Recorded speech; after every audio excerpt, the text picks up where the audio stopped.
Hello, everybody. Welcome. Sorry, running a little bit behind. I was trying to get some sleep. Now, I'm not sure how long we'll be on tonight. We'll see how many viewers we get. We might be able to stay on for a little bit, but I am going to a theme park tomorrow with my wife and daughter. So it's not that far away, and we're not planning on, going at the very, crack of dawn. So you can sleep a little bit, but I need to be, alert. I'm not going to get any afternoon naps or anything like that. So I got to make sure I get probably at least 6 hours of sleep. Now, why does it say no monetization? Because to me, it literally looks like it says it should be monetized. Okay, there it is. Give me my nickel, damn it. Oh, shit. I just saw a Zyra. Okay. I might dodge on this. Let me see how it looks. I don't think he messaged me. Let's see who's on here.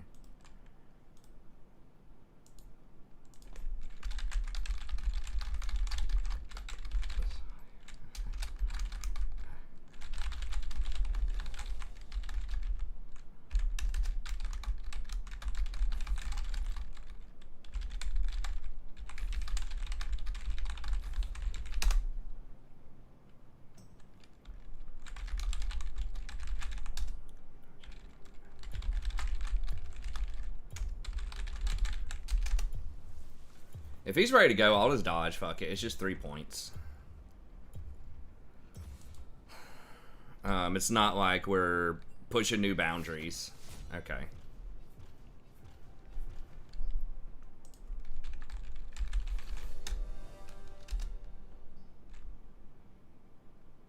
Hey, thanks, Kyle, man. I appreciate that.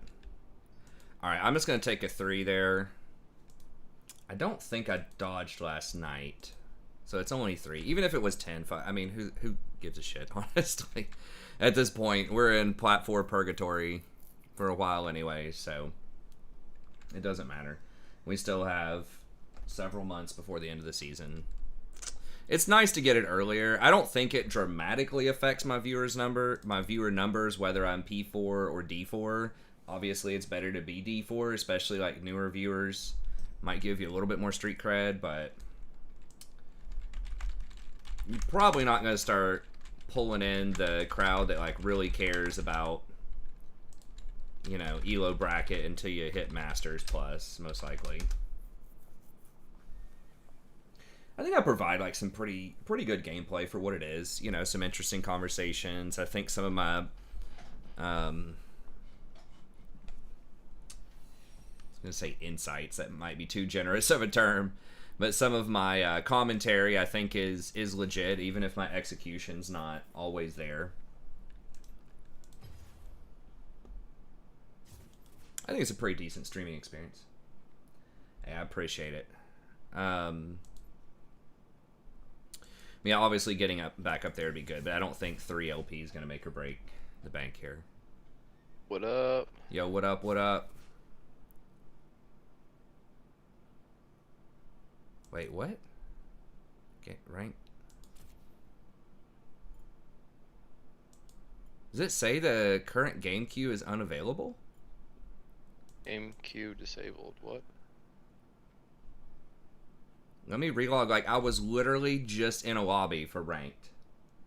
I'm pretty sure. On the other account, and I dodged, so let me...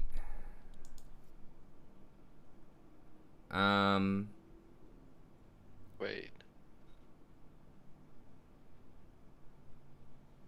Starting at 23 or 21:30 on 6/29.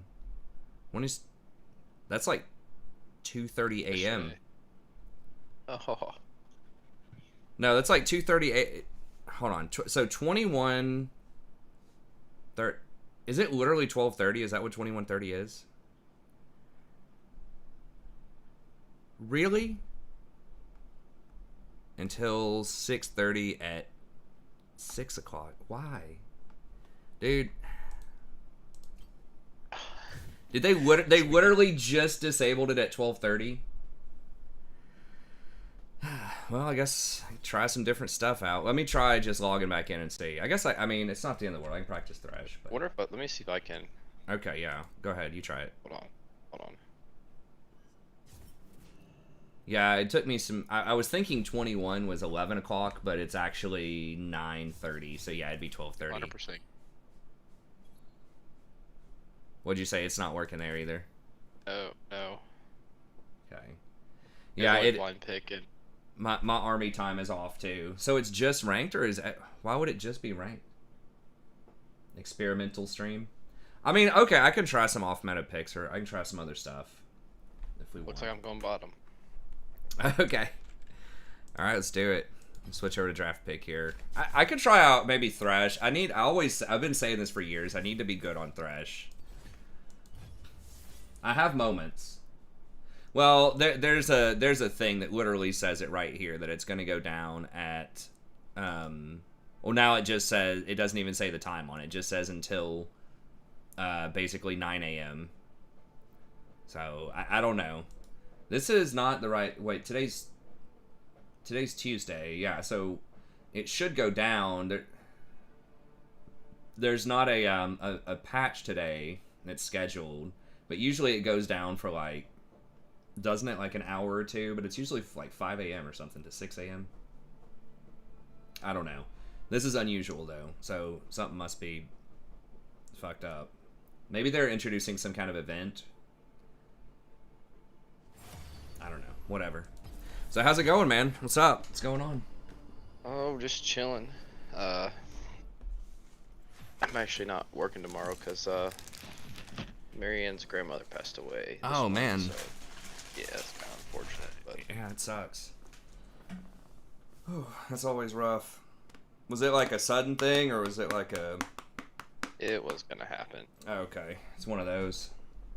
Yeah. Yeah, it always sucks either way, but at least sometimes you kind of have some moments to prepare yourself for it and maybe say your goodbyes a little bit and stuff like that. No, she was able to, so she... Okay. Plus, she went peaceful, so it wasn't Okay. like it was... Well, at least there's that, I guess. It's never good, but... It's never... Yeah, you're right. It's never good, Never but good. at least if you get to say goodbye and everybody's kind of, you know, able to come to terms with it a little bit ahead of time, that's... Right. But yeah, just been chilling other than, you know... Other than that... Yeah. Understood. Yeah, I've, my wife's taking the week off. Well, tomorrow, Wednesday, and Friday off, just because I guess she had some extra days off, and she's like, "Hey, let's just chain it together with the 4th on Monday." And Yeah, 'cause a lot of places get the 5th off. yeah, I don't know if she does or not, but she definitely gets some of that off. Well, I guess I'm jungle, so I guess we're practicing. Oh my god. How's Ivern doing this patch? It's probably bad. What's going on in the jungle? I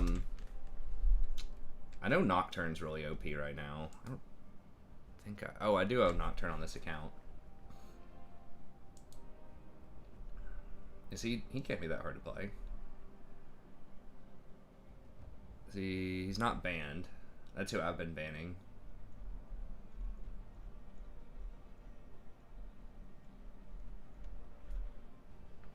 But yeah, we're going to Dollywood tomorrow. Pretty fun. Hell yeah, dude. Yeah. Always a good time. Yeah, Rory's gonna like it. We're hoping that because it's a little ways off of the holiday, it's in the middle of the week, like maybe the lines won't be as crazy. But we'll just say less crazy than the weekend. Maybe less crazy than the weekend. But yeah, it's probably still gonna be kind of rough. Yeah, might be a little packed. You know what? Let's just do it. Oh boy. Alright, where we go? We're going Conquer. We'll give this stream a little treat here. since we're down. Have some fun with it. And then no way. Like I have to go. There's no way you don't go ulti hunter on him, right? Like the thing's telling me to get something else. I think you go ulti hunter. Yeah, I'm calling shenanigans on that. Full damage. That's right.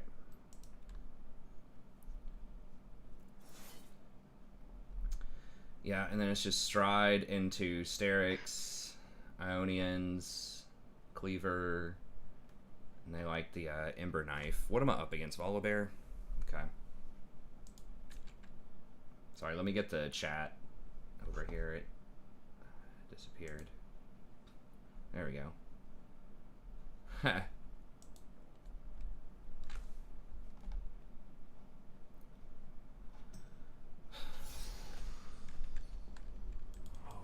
Oh, and let me double check the skills here. Obviously, it's Q. I think is first, but then let me see what the second one is.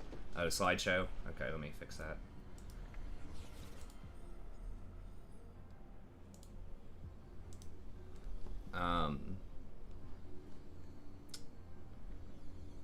Okay, where? Welcome to Summoner's Rift. Okay, Q. Oh yeah, QEW. Okay.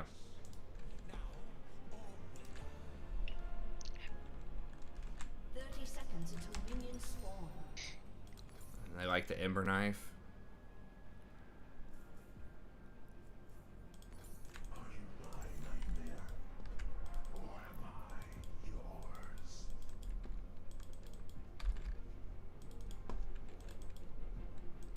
Yeah, I usually don't play assassin type of champs, but he's not really an assassin. He's more like he kind of is, but he's a lot like a bruiser now with that build. I don't know. I think he's just OP AF. So the games I've seen him in, kind of don't want to. Man. Yeah, he's really obnoxious. Is it his ult? He goes invulnerable for a few seconds, right? He's not invulnerable, but he shuts out the lights on everybody for 6 seconds, dives in, does a lot of damage. And then his W makes it to where he blocks like one spell. That's probably what you're thinking of. Yeah, the W. Okay. Yeah. Okay.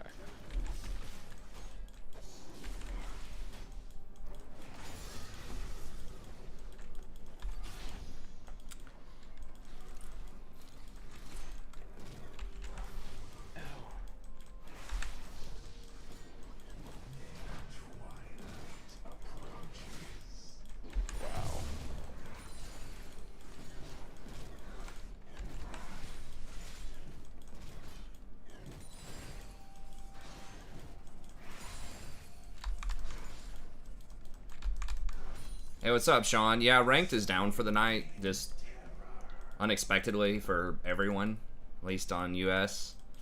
So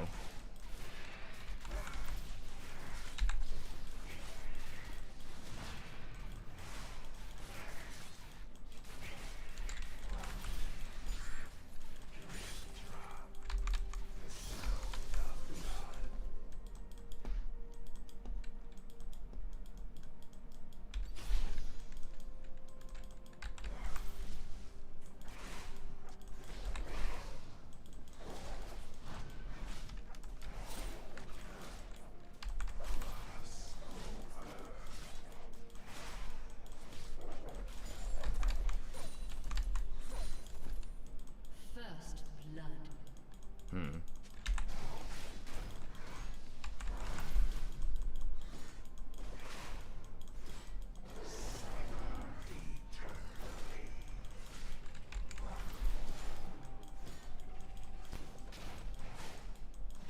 I remember to keep him under that stuff. I gotta stay on the stuff. Wow. Really? Volley's not here? An ally has been slain. Oh my god.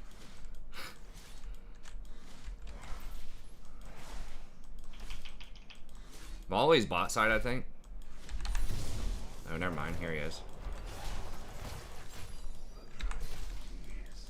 God. So close. Okay, I guess he did a full clear too. Did he get bottom crab? Ally has been slain. I guess he already got bot crab. No, he didn't. Okay, so he did everything except for crab. I was just faster than him. Because I'm going to have one more camp than he does.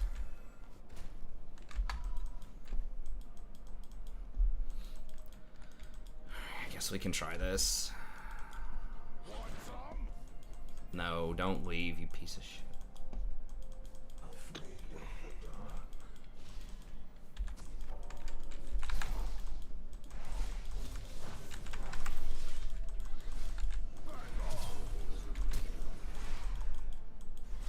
Please? Okay. Shut down.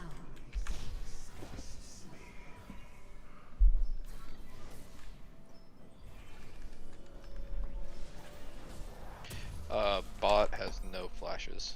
Okay. Where is this item? I don't even know what the hell this thing builds out of. And yeah, heal.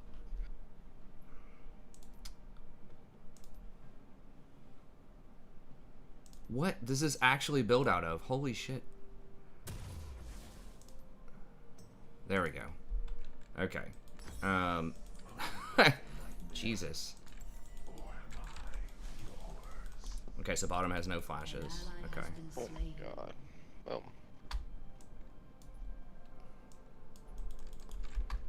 Okay.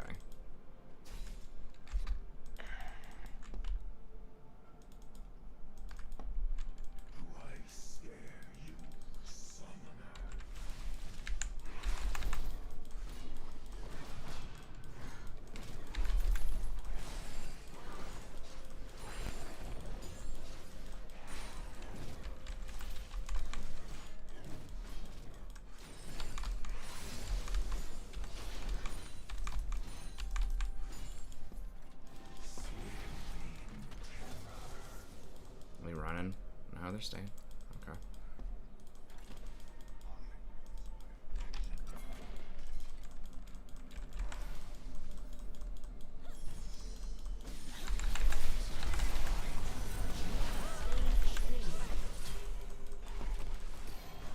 no way.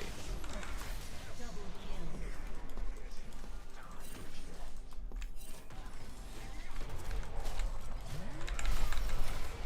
Oh, Has been slain. I'm coach. hell yeah. I was about to say, surely he got scuttled by now. Alright.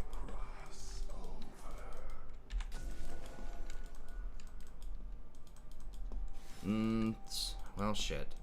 I guess I could have done dragon off of that. A little unsure about Zyra, but I should have done dragon off of it. I was kind of a little low too. I don't know. Maybe it would have been too risky. If Thresh went straight there and y'all were, I guess y'all weren't that low. I don't know. We should have done dragon. It's bad.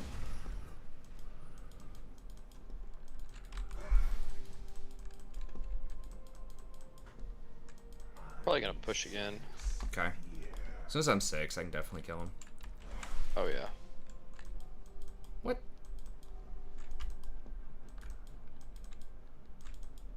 Oh, he just spawned and took my top side? What the hell is this dude's pathing? Oh, shit. Oh, no, never mind. He, like, took my bot side and he took top side somehow. Oh, he's trying to get dragon now? Okay.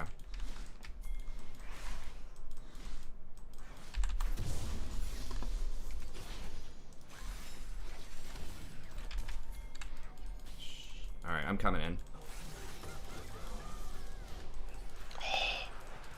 There's a try. Well, done fucked up.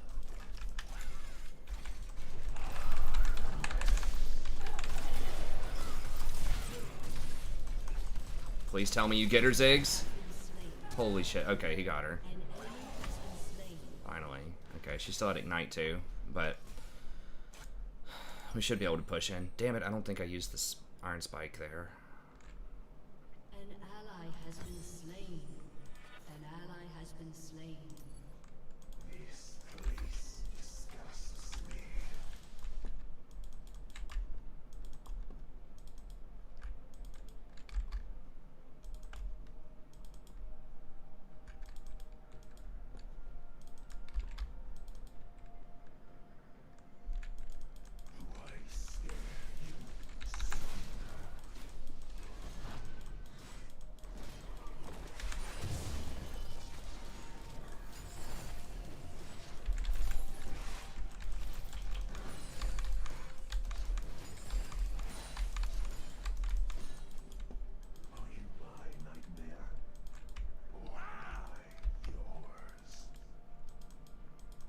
Yeah, I should. I guess I should have gotten boots there.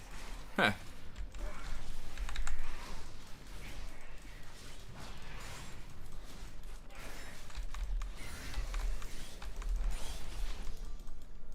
Trying to complete this as fast as possible, but boots are obviously really good too. Oh shit. An ally has been slain. An enemy has been slain.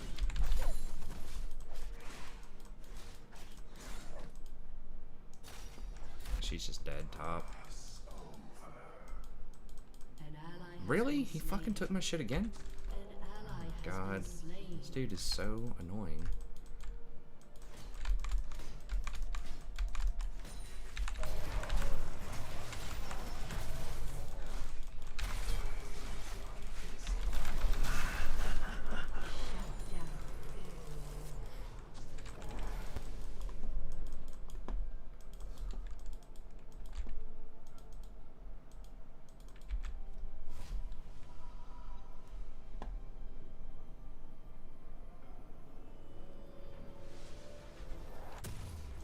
I think I forgot to use the thing also. Which could have been a big deal right there.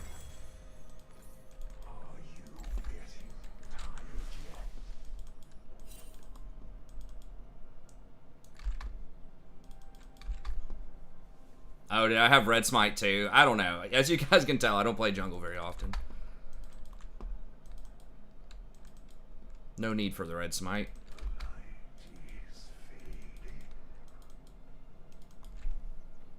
Is there anything left to farm? Killing spree. Nice. Counter jungle. I guess we're just waiting on this.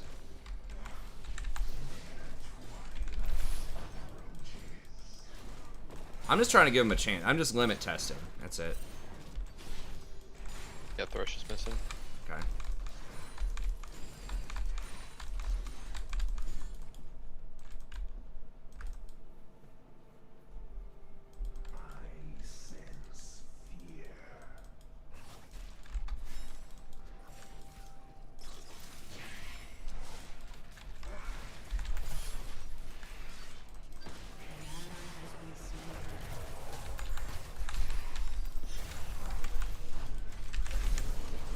We're rotating. Okay.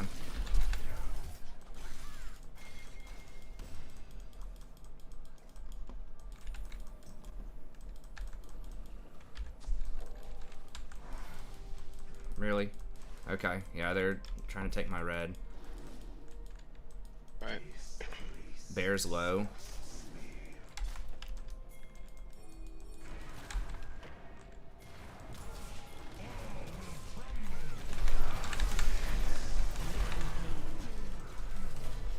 Nice.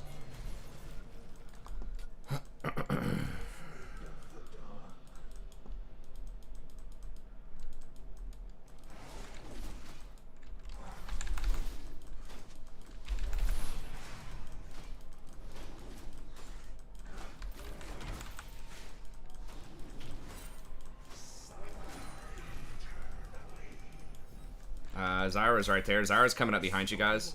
I'm here too, but An ally Okay. has been slain. Turret plating will fall soon. Shut down. Damn. Enemy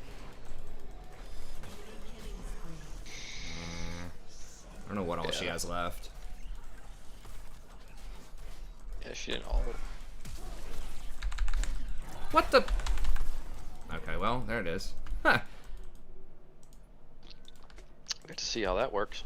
Yeah. I was pressing the E as my spell shield because I'm used to doing that, I think, on Sivir. Right. It is actually his W. Well, I'm pretty big, so that's good. Nice. Okay, can we disrupt them? I don't have ult, but I might be in range of my W here soon. Oh.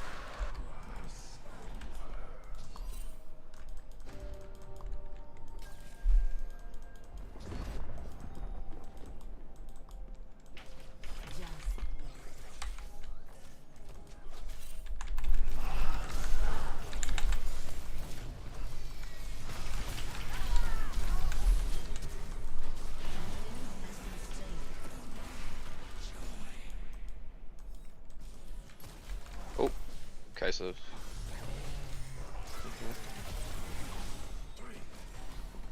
I'm out of mana. I gotta back it up here.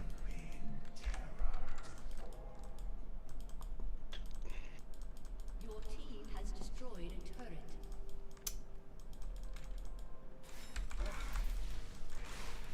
Oh, he might be dead. Maybe?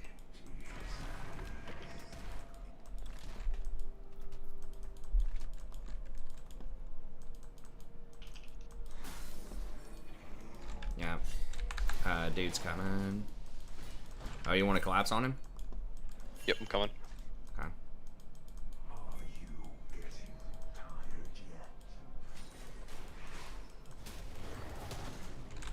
Okay, he left. We can maybe get Rift. Yeah, they're wanting to come. I don't have ult for 10 seconds. Ziggs has got him cut off, though. Okay. Oh, I gotta get away from that. There he is. Yeah. Ooh, nice.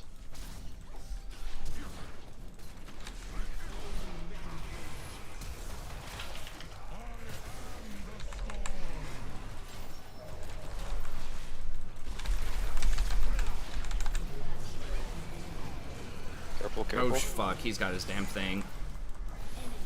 I didn't notice he just killed somebody else. Just been paying attention. Who did he kill? Annie. Let's buff Darius, guys. Buffing him next patch. Yeah, I got my ult. Right, and then next we go, I think it's Sterix.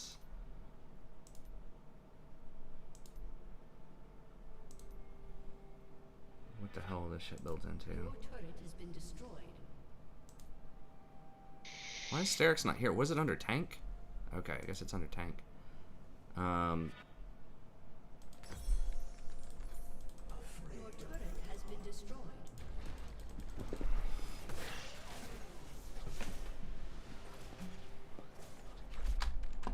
I shouldn't have gone on him. I didn't realize he'd gotten that reset. People in the chat. He's really hard to beat when he has that reset, especially when he's 9-1 and up 100 CS.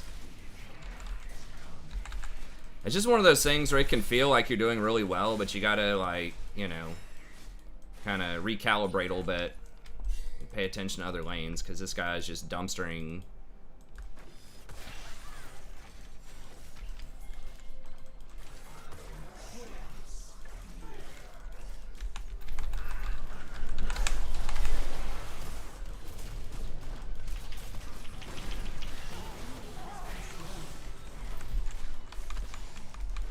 Really?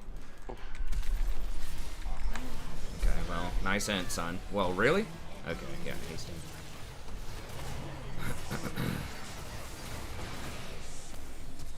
Oh, she missed. Costly miss.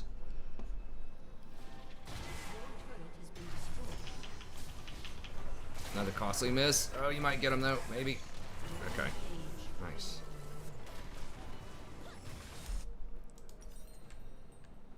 I thought he had already come close to connecting. I didn't realize he was going to follow me with that.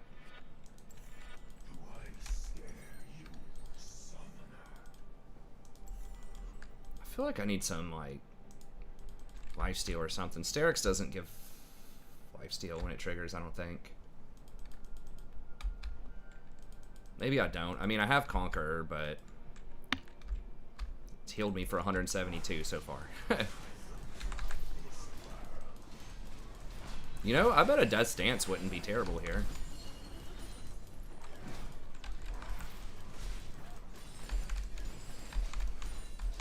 I guess I have Triumph as well.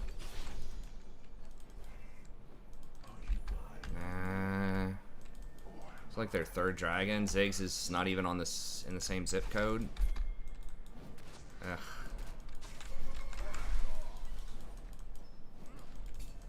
Well, I guess we just lose it. We can't fight without Ziggs. I think we could have contested that one, maybe. I don't know. The Darius is obviously really spooky.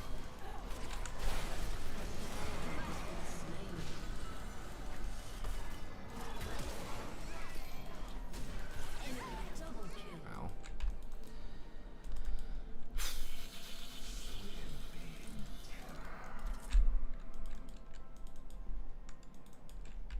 An enemy is legendary. Hey, at least we didn't get top, though. Hey, at least it's not ranked. What can I say in this game? Shit, I'm gonna get collapsed on.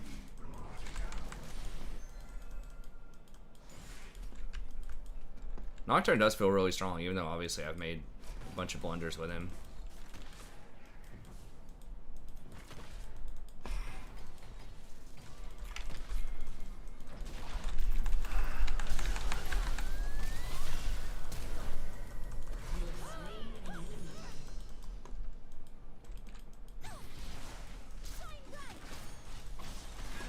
I thought for sure Thresh was going to be there, and they were trying to bait me, but I was like, I got to go for it.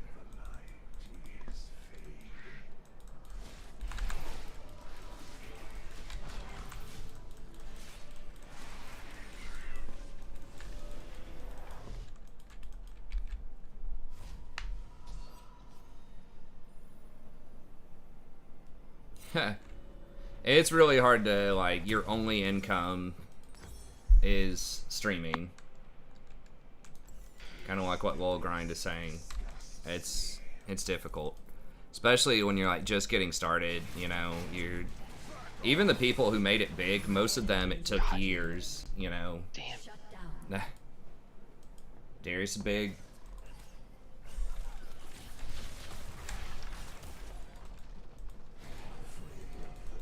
They're all here, of course.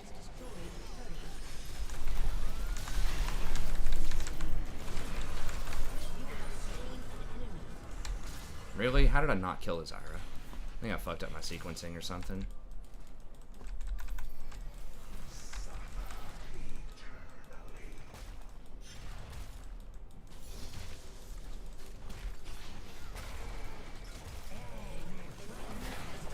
Okay, well that's good. Yeah, you either have to go into debt or live in like a super cheap area. Most people have some other kind of income first.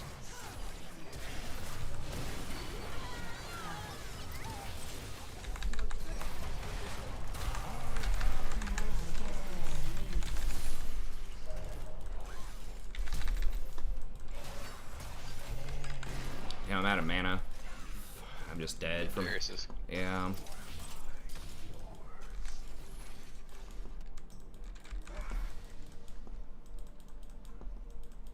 enemy is legendary.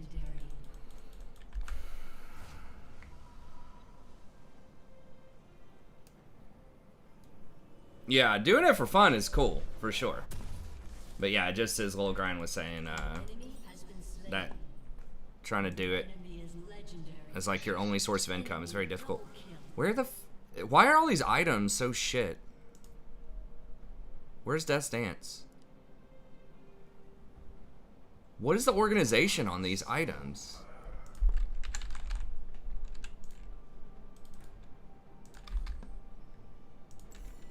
Your turret has been destroyed.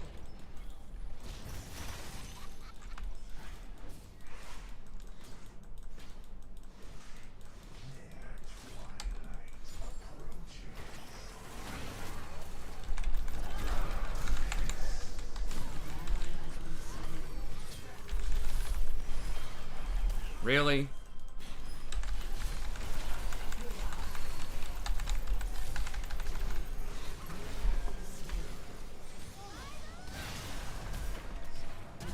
Okay. Whoa, Lux? What? She trying to melee? She literally flashed into hand-to-hand combat with him. It's like, dude, you can flash to like 500 if you just want to auto.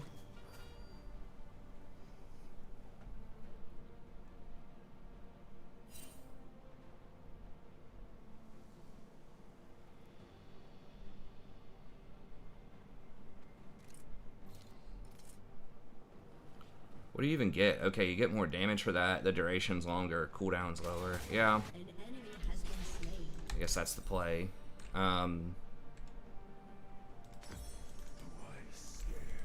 Oh shit, we gotta stop this. Is Volibear dead? No. Yeah. Would've been nice if we were in position for that third one. Oh.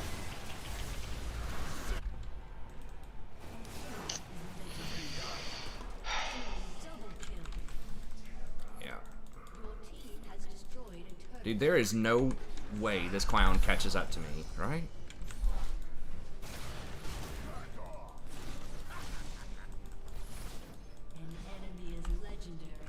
Buff Darius. Dude, he's 18-1. Everybody loves that champ, man. Like, what's the point? I don't understand what the thought process in buffing Darius and Garen are. Like, they're already good. And, like, gold minus. I'd say really even plat minus in a lot of matchups. And they're never going to be played in pro. If they're played in pro, they're, like, extremely broken. So, like, I don't understand why you'd buff them. They have to be at, like, 51%, 52% win rate. Like, of all the champions in League of Legends, why would you buff those two on the next patch? And people hate them. Like, no one likes playing against Darius or Garen. Like, they're just anti-fun champs.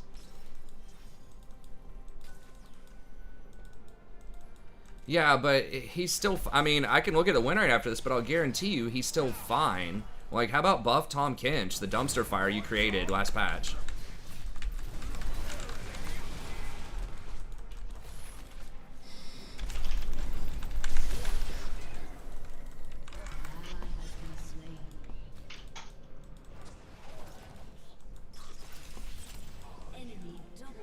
No! Why are they so fast? Or like some other high skill cap champ that's like, you know, been out of the meta for a long time. I don't know. It just feels like if I were to look at a list, I could find like 30 other champs that should be buffed.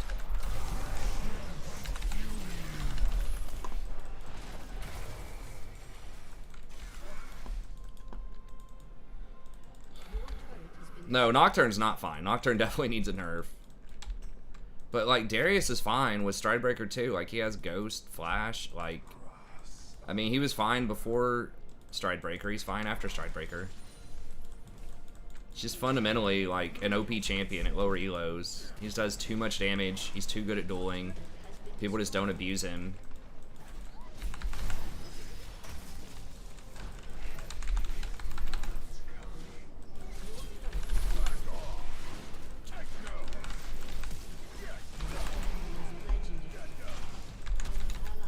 Dude.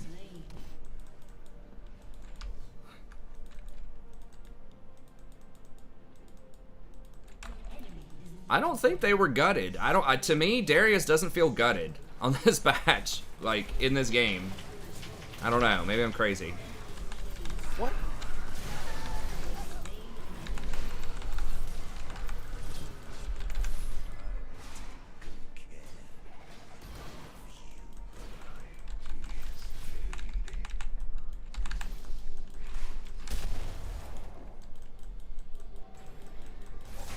Real.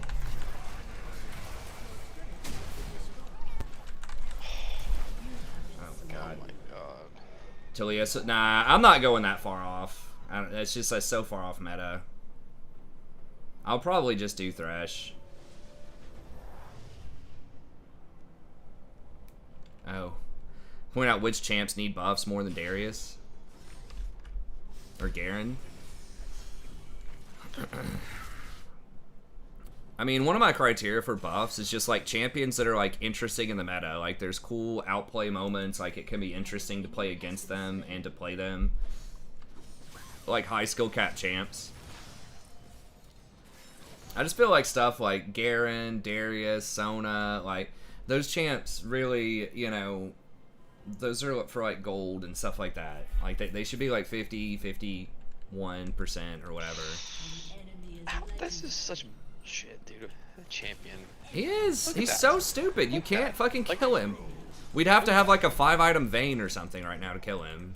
It's like a very small set of champions that can deal with him right now. This is the dumbest shit. Legendary.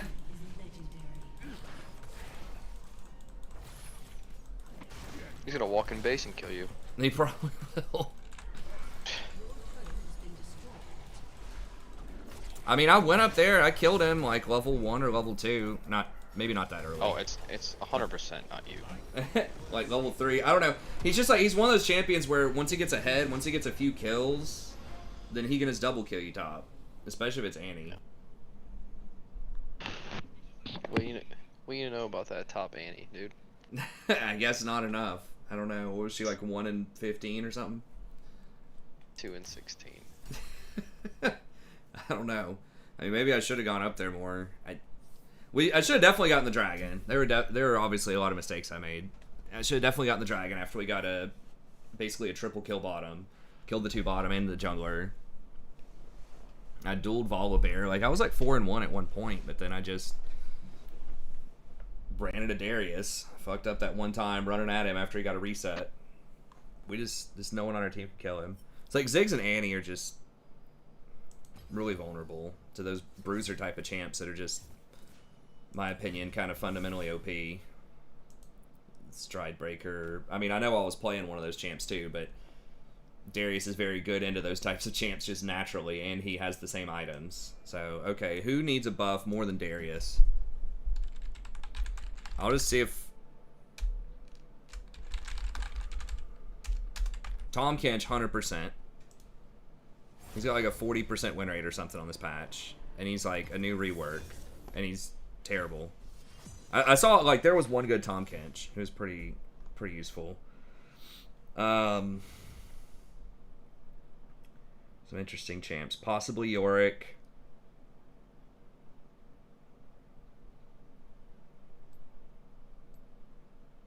I wanted to say Victor, but I mean, I don't know the win rates on these champs. I feel like they're pretty low. But just win rate aside, like, who's a cool champion? It's just not played a lot. Has a lot of, like, potential if they just got a little buffed. Trundle. They have buffed Trundle some recently. Tarek. They are buffing Tarek next patch. But yeah, he 100% needs some love. It's kind of an interesting kit, but just his stat line is just really shitty. Just costs way too much mana to do his stuff. It's really long cooldowns, no damage.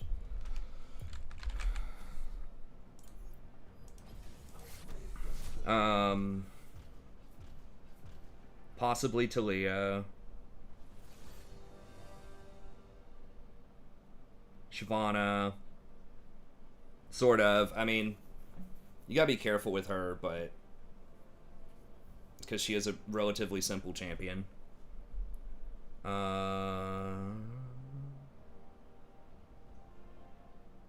Sejuani. I know Sejuani's a terror if she's like too strong, but I think she's an interesting tank.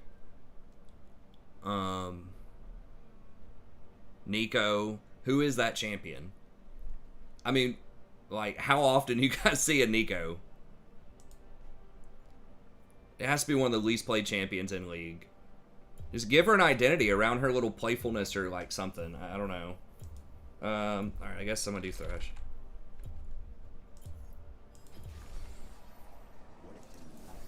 Oh shit.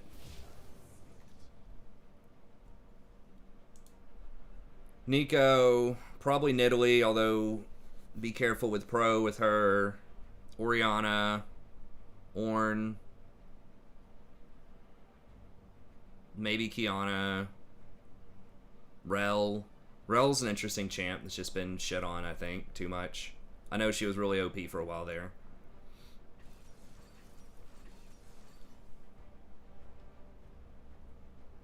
Lissandra.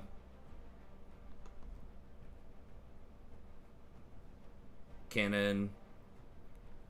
Probably Kled.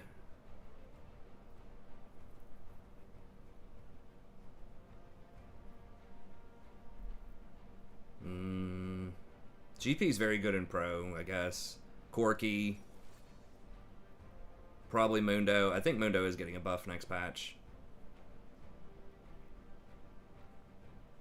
Soul. Probably Aphelios. I know he just got a small buff. Possibly Aatrox. I mean, that's, what was that, like 20 or 30?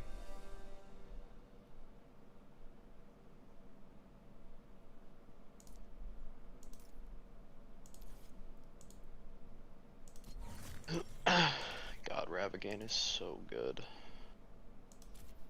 What's so good? Ravigan, the Nibble Pilfer. The monkey? Oh, dude. You're flirting with, like, Deathrite Shaman. Yeah, there's a lot of good one-drops in Asmo.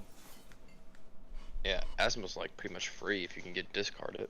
Yeah, it's free, it fetches a very specific card that synergizes really well with her, and it, like, destroys creatures for no mana cost, no tap, like, it's just food. Like, Titan, like, Amulet Titan. Yeah, it can just destroy Titan. Yep. Terrible matchup for that deck. That's really good. I mean, I think the most powerful card in the set is probably Urza's. It's in so many decks. It's so ridiculous. But I don't know.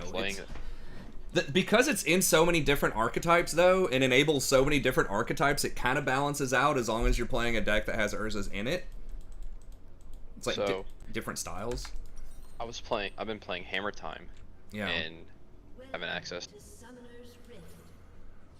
in Hammer Time. Yeah. So if you can't get that going, you. Oh, you're cutting out a little bit there. Oh, sorry that you if you have Urza Sagas going and you can't like assemble your combo in Hammer Time, just kill them with constructs. Exactly. Yeah, I think it's so good. Asking my age, I won't tell you my exact age, but I'm in my 30s. Just for I'm flirting with it. There you go. Just for security purposes or whatever.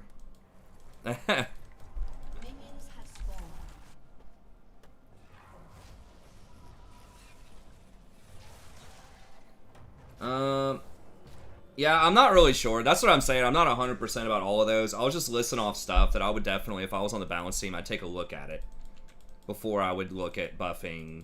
I mean, that logic makes sense in theory. That, okay, they just nerfed one of the core items of those champs, so they want to buff them a little bit. But the thing is, they were already, like, really good in their targeted elo range before that, right? Like,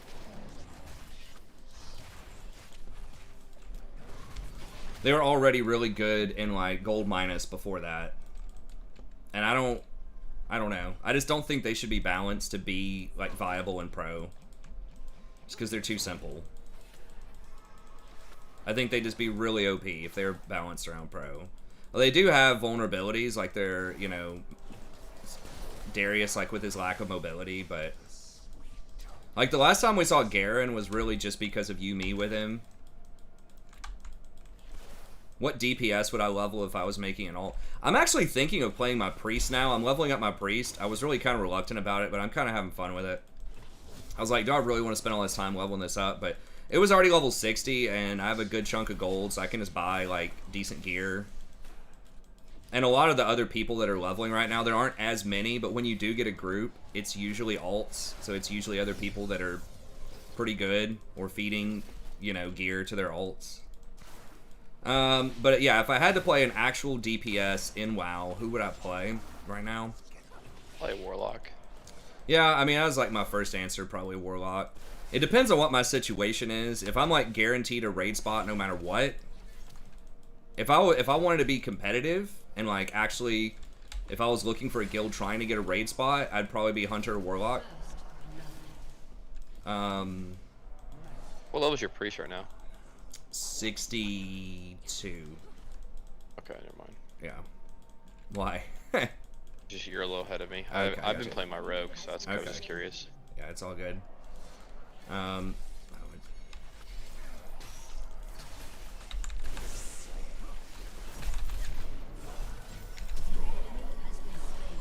have heal. Okay, it's fine. I'm out of cooldowns.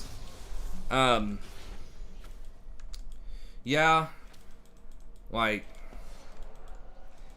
I don't know. I'd have to think about it a bit more. Like, melee stuff could be fun. Like, rogue and raid could be fun, or like enhancement shaman.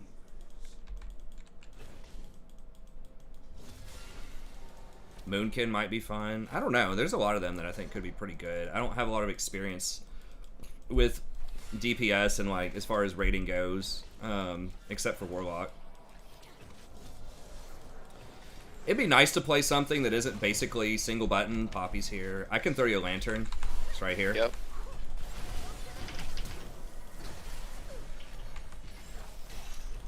Take a shot. Not quite enough. Oh my god.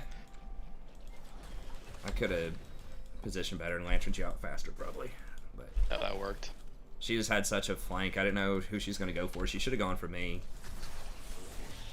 That was really, really good. I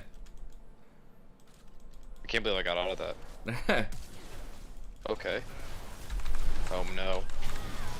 Yeah, but... Damn.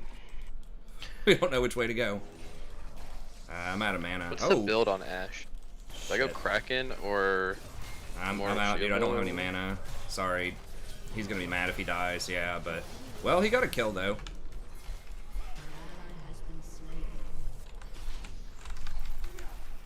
Damn it.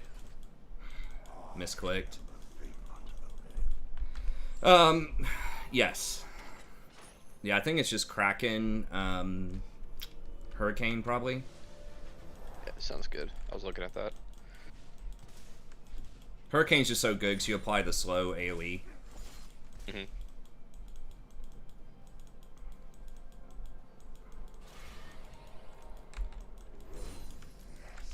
Yeah, I would maybe try to... I would want to play something that maybe is not just, like, single button. Like, Warlock is fun, and they do have a lot of tools, but in, Well, then you definitely don't want to play Hunter. Steady shot, steady shot, steady shot. Yeah. Yeah, I was looking at some of the DPS, just parses and stuff from some of our raids, and yeah, it's Hunters. It's like one of them, their beast actually does more than they do. That's pretty wild. The beast is always either the #1. Maybe it's not more than them total, but it's their #1 source of damage over steady shot and what is the other one? Auto shot. Yeah, but the kill command goes off like crazy. Oh yeah.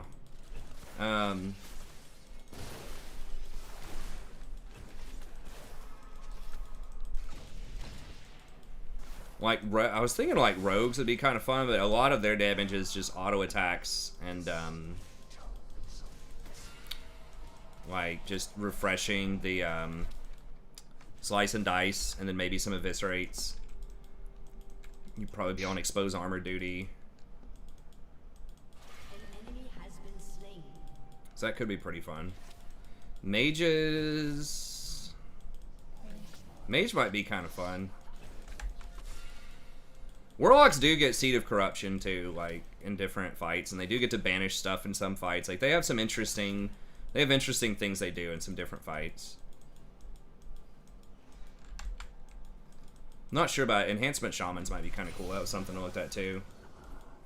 Pallies? I probably wouldn't play a Pally, but you could. If I had to play something other than a healer and I was guaranteed a raid slot, I'd probably play a Protection Warrior before I'd play a DPS. Although DPS is fun.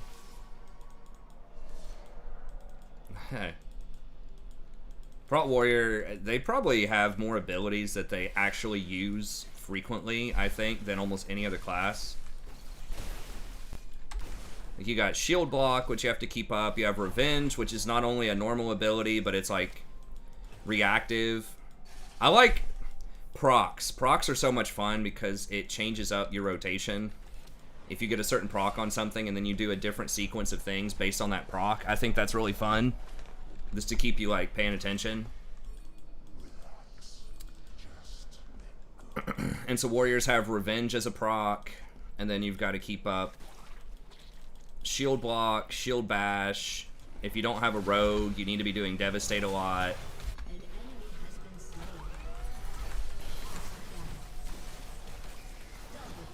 Okay, nice. Oh, that arrow of destiny. That's right. That was a good arrow. Can we get this, boys? Yeah, I mean you can. Yeah. Let's get it. Yeah, he's got a smite. We're good.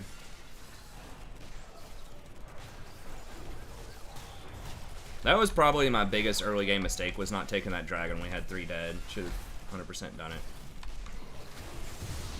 Hey, Jay, I'm flirting with going back to my priest if I can get it leveled enough, especially since we're just kind of blowing through Karazhan. At least I could do the priest on Karazhan night, since that gear's going to go to waste anyways. And I'm having fun leveling it, and I think it would help our 25 comp out, since we don't seem to have a consistent priest. We had like 3 druids, which is good. I think druids are really good, but just having that versatility, you know, being quick on those dispels and stuff like that seems like it'd be really helpful. If it's fun, I'll play it out and see, but I was asking Smuzzy, and I don't know if I'd be able to do this time-wise, but I was like, hey, why don't you just let me raid the first raid on my priest, and then I'll raid the after party, the after raid on my druid. I'll raid twice back-to-back with the different raid groups. But for now, he seems somewhat opposed to that, just in case we run over. He doesn't want to make the later group wait on me or other alts. But if they don't find enough people, or if they would really like me in there, then maybe. Damn it, I couldn't see. Oh, I got him. Okay, nice. I was like blinded by the smoke screen. It's a no-look hook. Oh yeah. I've healed. Okay, okay. I've healed. Yeah, we can outplay him, I think. Oh yeah, we can. Oh, get wrecked, son. Oh yeah. What you thinking, boy? Thresh is really fun. I should just keep playing Thresh. I go through these moments where I'll have like good Thresh game. I'm like, man, this champ is really fun. He's really good. But then I'll just like look at the win percentage over like a week of playing him, and I'll be like 45%, and I'll be like, eh. Maybe I should do something else.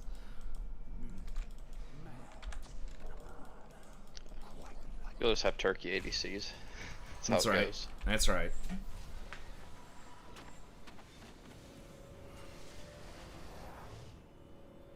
Kraken. Oh my gosh, it'll be really strong.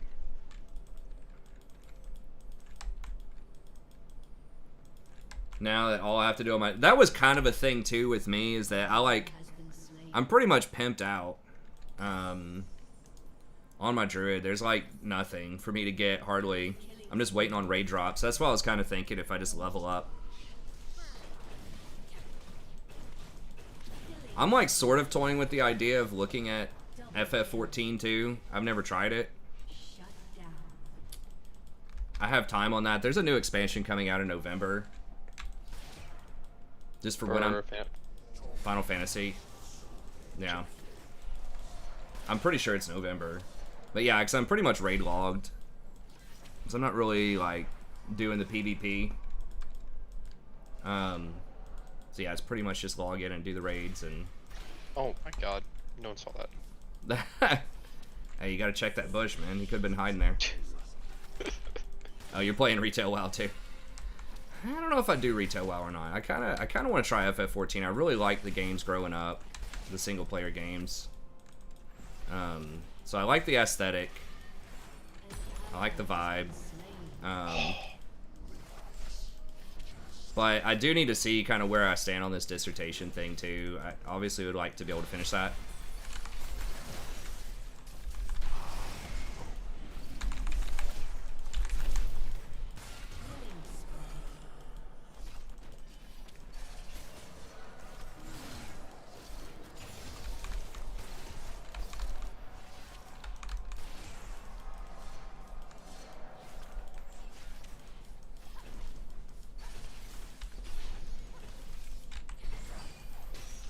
Ooh. Okay, we got his heal. Okay. Enemy rampage. Well, yeah, I've heard it takes a little while to get into. Yeah, I wouldn't mind just playing through it single player, basically. Just playing it like a Witcher type of game, and then at the end you get into the group stuff. I would imagine. I've looked at the raids. The raids look good. Like, visually, I really like the art style of it. And I've looked at how the healing goes and things like that. And there are quite a few different things I think you do in fights. It's just, from what I've heard, like, the 2.5 second GCD before you learn a lot of your abilities can feel, like, really slow.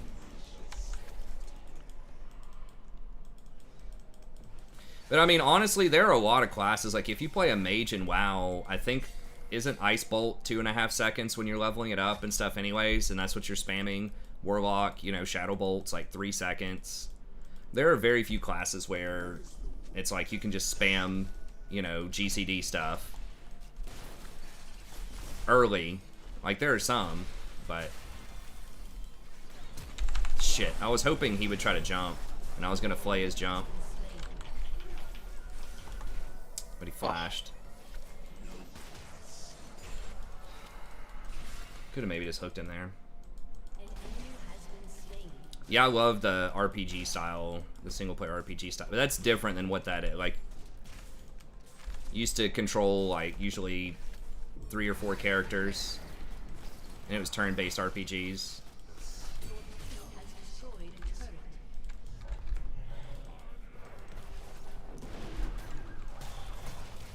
You could try that out. The raids in that are only 8. The serious raids are only 8-person raids. Which I kind of like that idea of a smaller raid. I don't know. I like the big stuff too, but...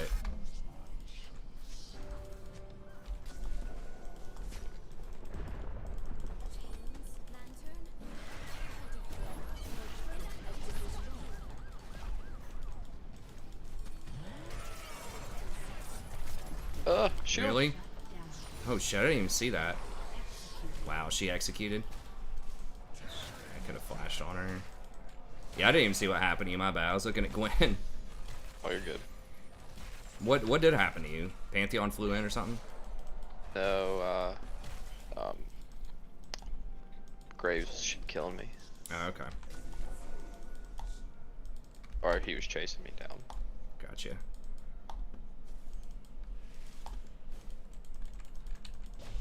He's got that cheap item build that gives him some damage too. Okay. Shit. Alright, we're gonna need some more boys. We're gonna need some backup.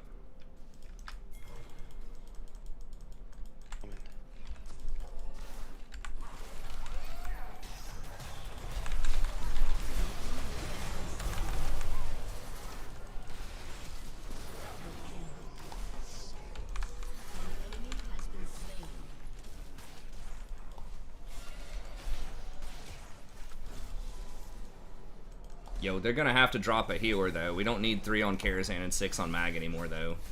I wanna try to parse. It's killing those parses. So I'm like sitting there looking at the items of some of these other like top parsing healers. And most of them they definitely have less healers than we do. And their items aren't even like that great. But as I was saying the other day, like the healing parsing gets kind of weird.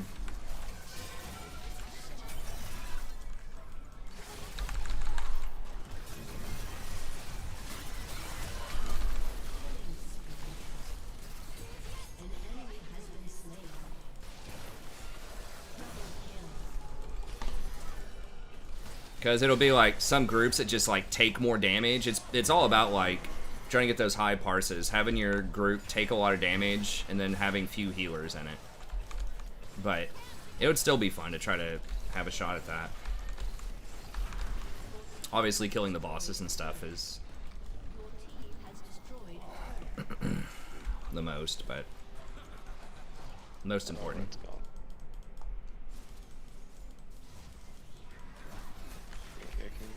There we go, that's right. Got him, coach.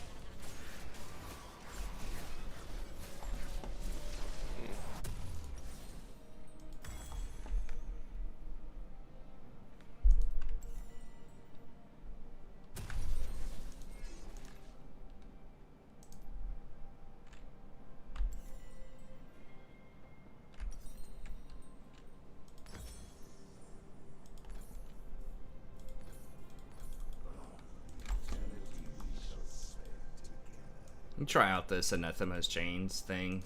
Put that on Gwen or something. So that scenario that...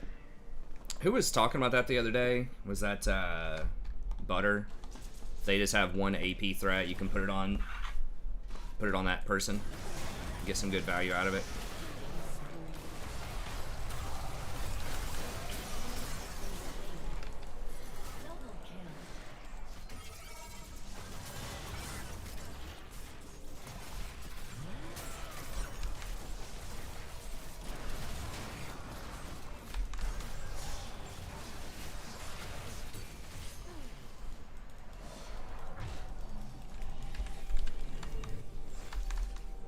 They've had enough.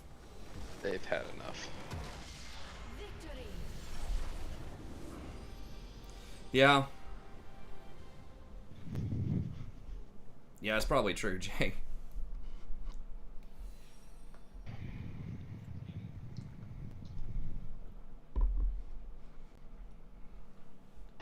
That's probably just gonna be it for me since it's kind of just not ranked.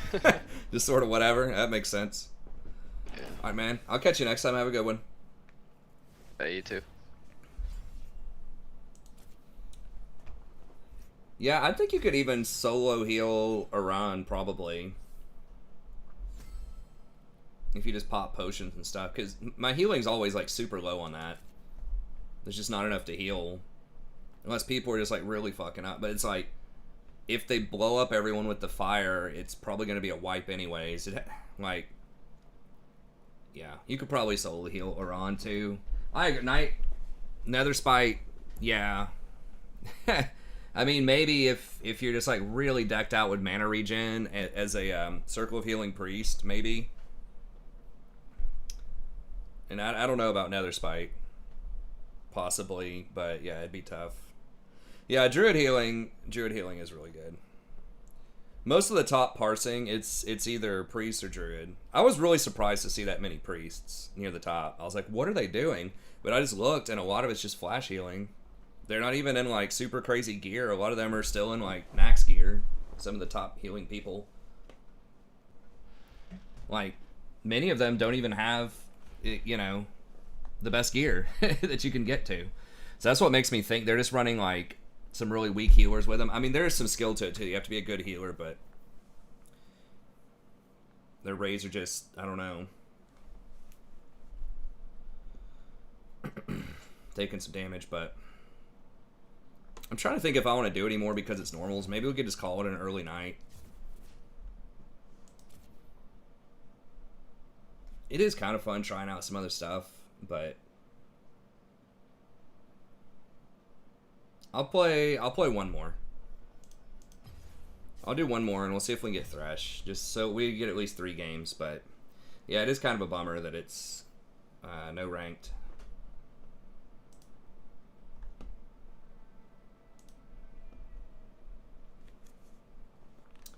Dude, some of these items, I just like totally didn't respect just how good some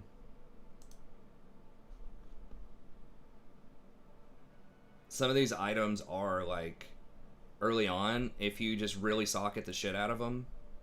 Like, I've got, like, the Bloody Surgeon's mitts. Right now, like, these things drop from, Ramparts. And these are, like, your bis. Like, literally your pre-raid bis. As priest, at least. And it drops from a level 60 dungeon. You just drop 2 plus 18 healing gems in there, and it's a 67 healing. I think it's biz for Druid too. I just didn't realize it, and I didn't want to go back and farm it. I guess like heroics. I don't know. I ended up buying like the life-giving ones, and then I got the ones out of Karazhan. But yeah, pre-Karazhan, like level 60. And then there's some pants that I got. They're not, or no, was it the pants? I think I'm looking for the pants. I haven't got those yet. It's this chest that I got too that was like from a blood furnace. Yeah, this right here, this Raiments of Authority. 3 red gems in it. 100 healing. Level 61. when I like eat my food and then you know, food and then elixir. There might have been one other thing. I don't think I've used brilliant oil yet, but if I did brilliant oil, I've got like oh, I guess we'll do Nocturne again. We keep getting jungle. I've got like 1,000 plus healing right now. It's like level 62. Just pretty ridiculous.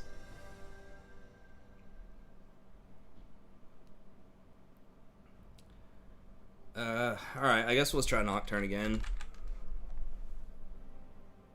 I could do something like Ivern, but if we're gonna have Karma over there...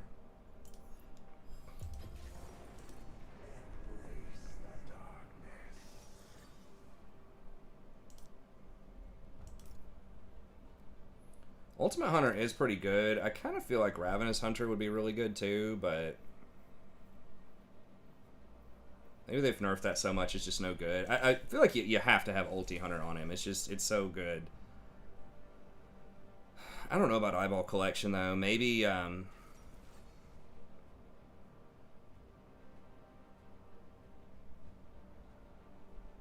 gain 7 lethality.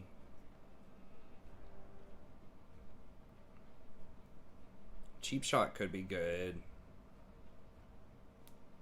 Eyeball Collection, like, in this elo, just nobody's gonna ward.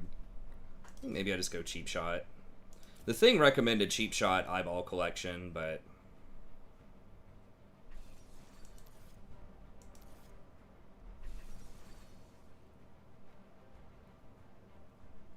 could you win a tournament by buying an MTG deck at a Target? Maybe like a Friday Night Magic at a local game shop or something, but...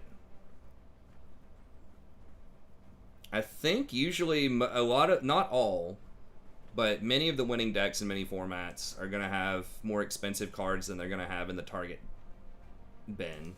You might be able to find something like a budget burn deck. Like, you could get a cheap deck. I wouldn't get a pre-made deck from Target, but you could probably get a budget deck that's under like 200 bucks or something. Maybe even under 100. Like in Modern, I think Burn is probably still pretty cheap. Boggles is cheap. I'm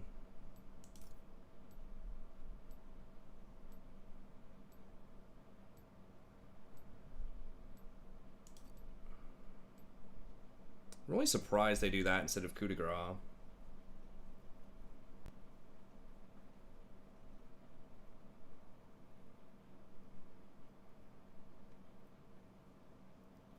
I don't know what a 3-structure deck is, but... the Nexus fight each other? I can't really remember. Oh, Nexus Blitz?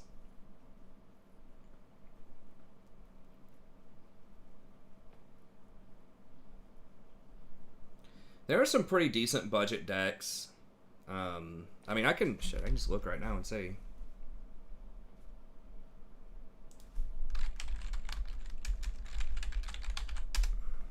A lot of modern decks are probably going to be in the $500 to $1,000 range these days. They might even be a little bit more. The lands are what gets you, so it'd have to be probably like a monocolor deck, or pretty close to it. How much is Burn? Okay, so Burn is... this says tabletop. So if you were playing it at an actual store, if you play it with Magic the Gathering online, it's going to be cheaper. But yeah, Blitz is basically a modified version of Burn. That's $460. Burn's $475.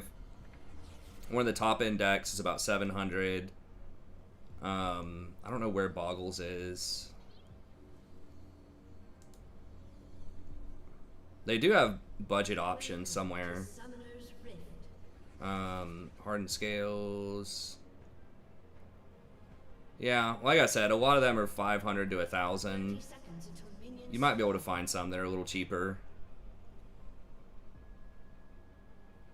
And you could probably make budget versions of them. Like, you could change the lands up a little bit. And just be a little bit, maybe you lose like a few percentage points, but you could still be alright. Buy a deck for $5. Yeah, it's not competitive as Magic. Magic's just like the king of competitive card games by a very wide margin, I think. Minions have spawned. I mean, maybe I'm biased, but I don't know, like, you know, the number of people that play it or sell it or whatever, but I feel like Magic is just the Magic's just the king. Maybe the strictly online one. What's Blizzard's? Hearthstone. That one might rival Magic. Maybe. I don't know. I know more people watch Hearthstone than Magic online.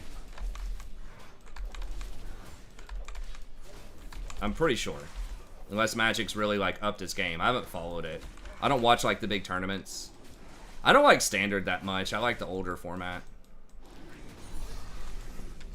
I'm not sure if I'm supposed to go for these, but it seems like he's really good at these early, so...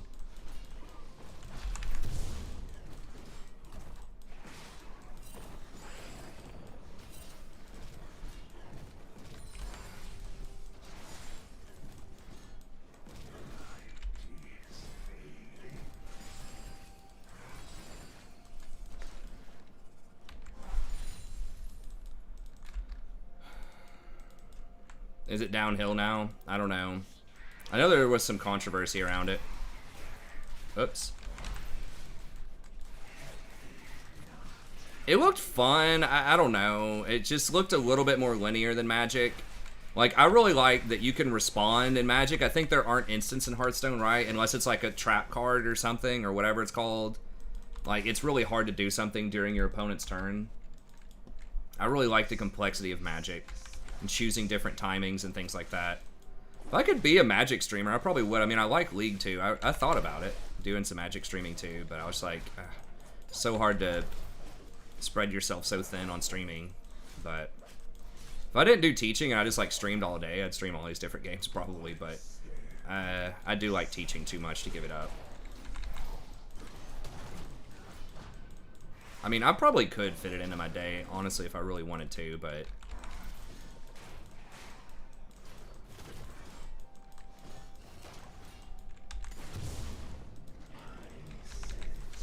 Who is it? Okay, it's Jax. I might lose this Scuttle, so he might be right. He probably is in that area, I would suspect, right? So I'm just not even going to fight him for the Scuttle. I'm just going to reset and go bottom. Yeah, he's there. Did he get Scuttle yet? He may have already done Scuttle. Yeah, I mean, who would ever guess that the jungler would be top around 3 minutes? I don't have Smite, so if he rolls up, I'm gonna be real sad.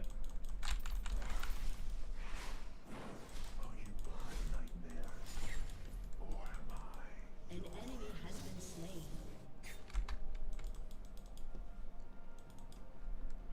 You gonna follow me down here? Yeah.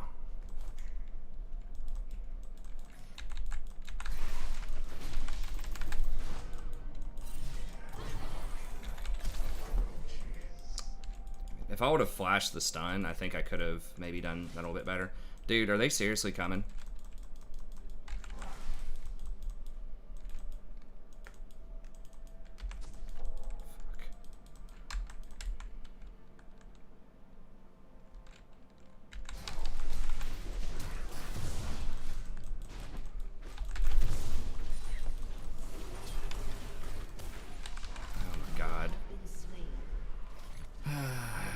This is silver for sure, man.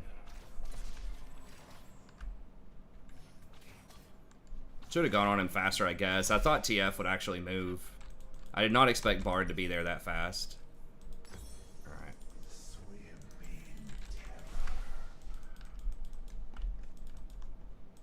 Oh, I'm up 10 CS. I was about to say, how is he even on CS? I'm up 11. Yeah, well, that did take forever, and they were obviously posturing to contest me for it, so I probably should have just let it go. I was hoping TF, but I mean, I have a mini-map. I could see TF wasn't coming, so I should have just given it up. I underestimated Jax being able to smite the Scuttle to live. I thought I would just, like, insta-gib him there, basically. I used to be pretty good at Magic. I could probably get back there. I mean, it's, you know, a game that'd be right up my alley. Pro Tour 99, baby. Are they all... They're pretty low, but... I feel like I'm gonna get gerbated here. Maybe if they try to dive Karma. It's TF. TF is 6.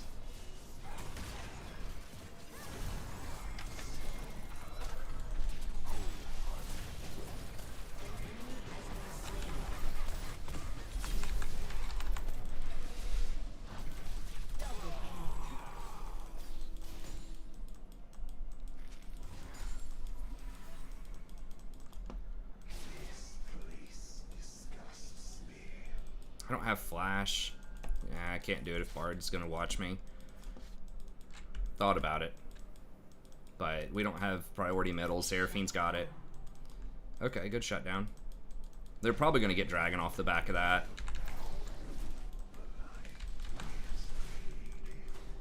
I just got to give him Dragon and just try to farm more, I think.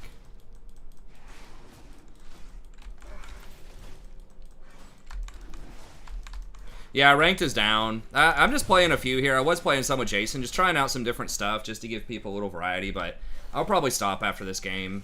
We got a Thresh game in and another Nocturne game. I'll put the timestamps in. I forgot to do that the last couple streams. I'm trying to get better about it.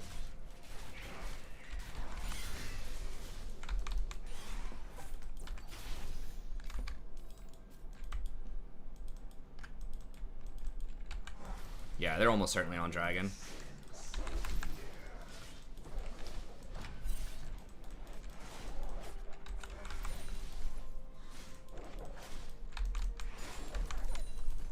An ally has been slain. Dude, you know they're gonna go for drag. Come on.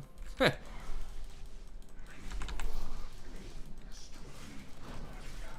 don't know. Maybe I could have rotated back down there.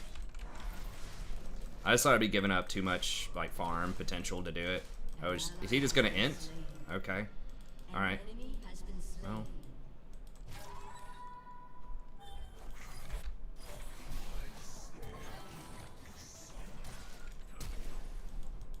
Oh my God.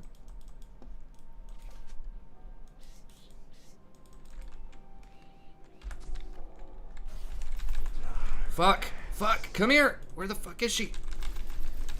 Okay, there we go. About lost vision of her there. I should have maybe just taken the farm instead, but...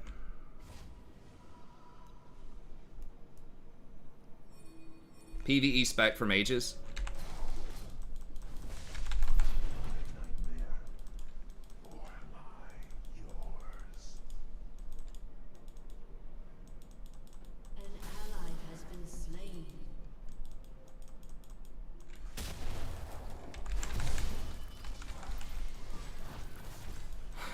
Early on, I think it's Frost until you get a lot of hit gear, and then once you get the 2-piece of tier 5, that's when you go for Arcane. I don't think you probably go for Arcane before that.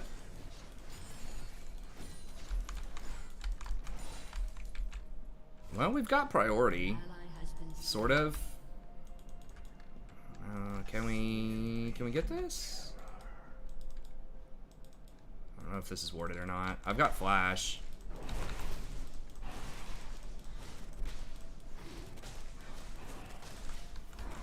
Dude.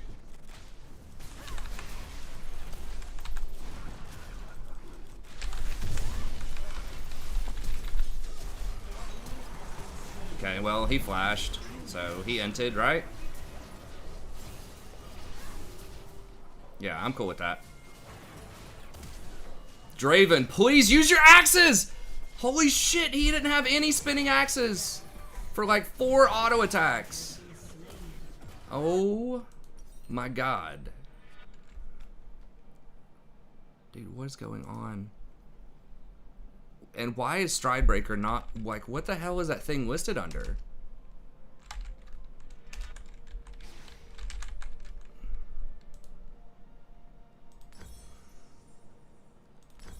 Dude. He literally auto-attacked with no axe. For like 4 autos. Was it mana? Was he out of mana?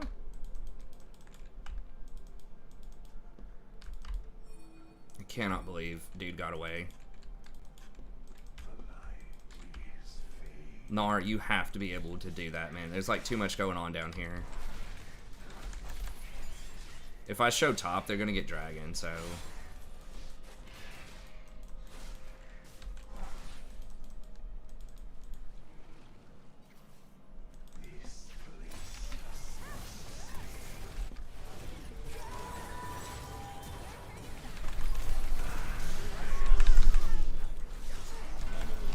No fucking way. Really? How did he not get feared first? Dude, That fear should have knocked him out of that, I feel like. Alright, and that's a good way to get muted.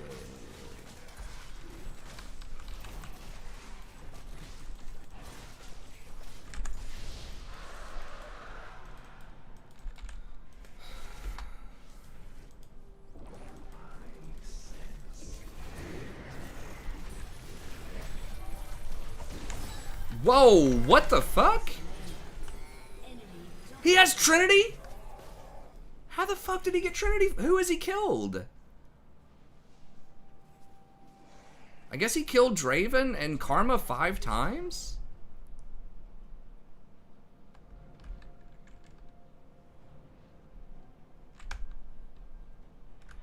Oh my god, dude.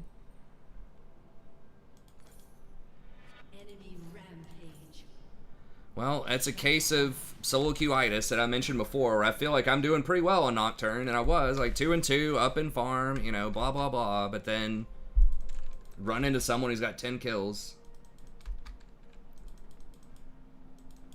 Yeah, it depends on what you do in PvE as far as, like, Mage goes, though, but I think in general, leveling Frost, and then Fire/Arcane once you get to tier 5.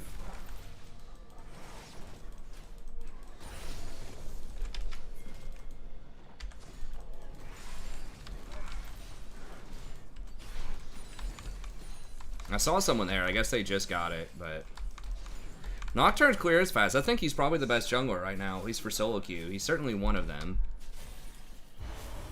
It's just like we're doing all right, but it's like everyone else is just doing better, you know?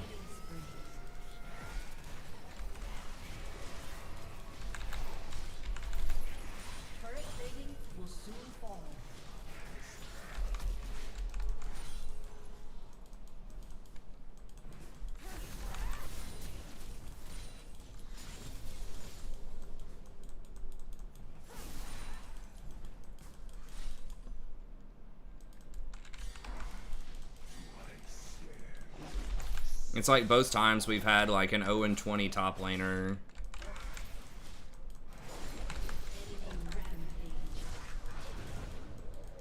Now Jax is just gonna destroy me.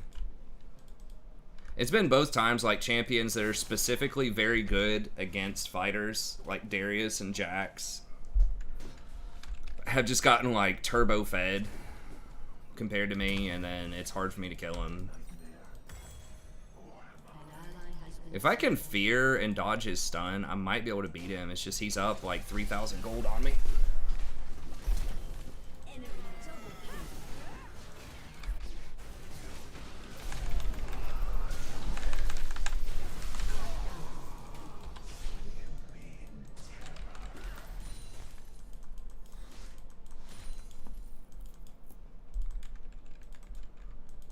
I might need to get Deadman second. I don't know.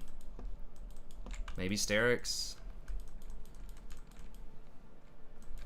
He's gonna bitch if I take all of his farm. I really should, but I got that kill, right? Or did I didn't see who got it. An ally has been slain. Really?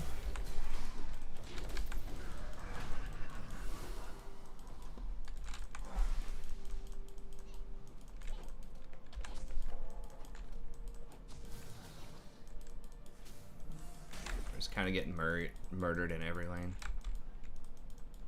I know, I just want the healing off of Deadman's when I get a kill.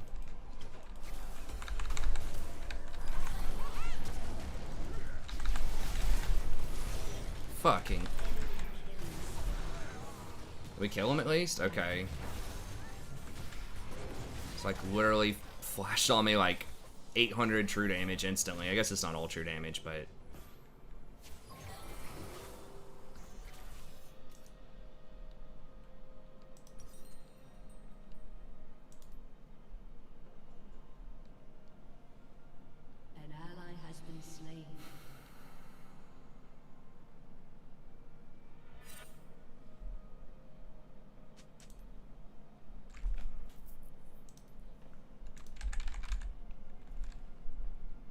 I kind of want to try Death Stance here. because they have so much AD.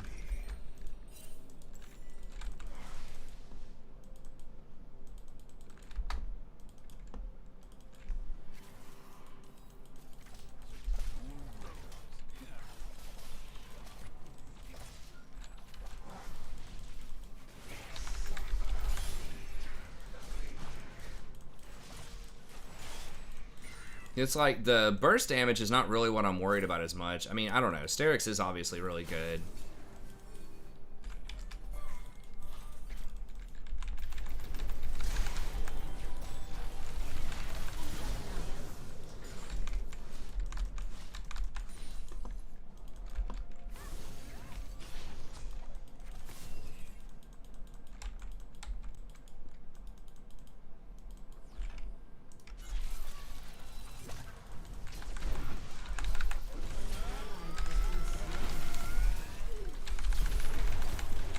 I'm not gonna beat him. There's just too many people here, and we've got these other jokers just fucking literally just sitting around.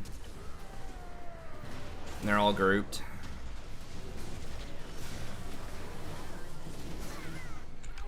Enemy killing spree.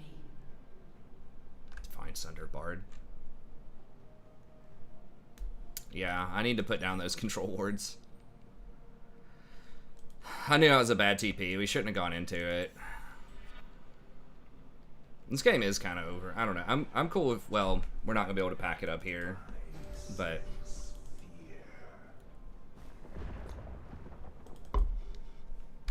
I should just play Nunu. I don't know. I feel like Nunu, he does have a pretty good win rate, but feels like he'd be pretty bad into like a lot of these Sterix users, right? Like they're just going to blow you up. Maybe Divine Sunder or Nunu, man. Opinion of C.S. Lewis. I don't know enough about him. I don't know if you're talking about his books or his like personage. I don't know enough about him to really have that much of an opinion. I don't think. Heard he's like what, really inspired by Christianity with a lot of stuff he does or did.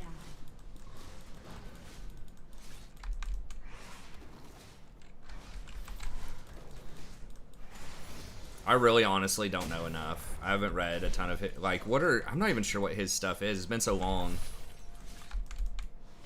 Nice, congrats, Jacob.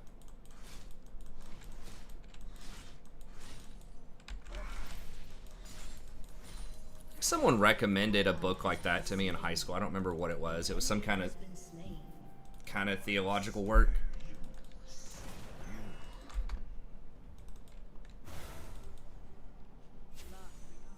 He wasn't, no, he wasn't the one who did Alice in Wonderland, right?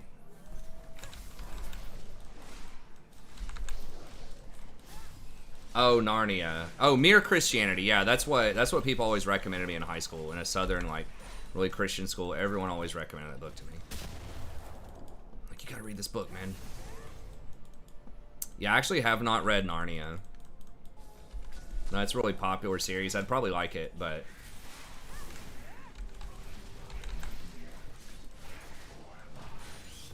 yeah, I mean, overall, I mean, it's positive from what I know. I mean, seems good. I can't really evaluate the merits of his literature. I haven't read it, but I mean, he seems good. I don't know. Oh yeah, I'd say so. Yeah, I mean, if he's inspiring people, you know, to do good things in their life, and you know, he's making it a creative and interesting message, I think that's important, right? From a theological perspective, to be relevant, especially to young people.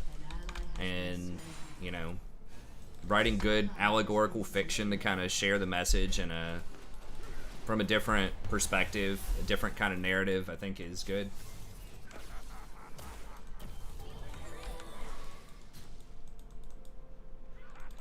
That's why a lot of churches these days, you know, a lot of the more contemporary ones, I guess, are doing more, like, they're trying to be more active on social media and just create more, like, programs to connect with the youth and stuff like that.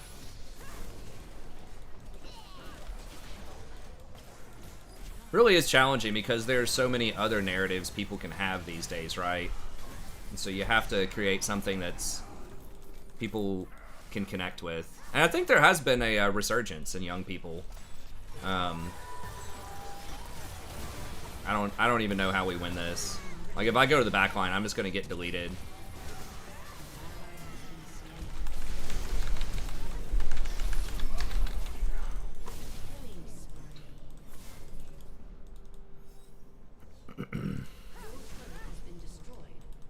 I know on my campus there's like a there's an organization that tries to meet up and just do social stuff together. Just build those bonds, you know, build that fraternity among people is huge.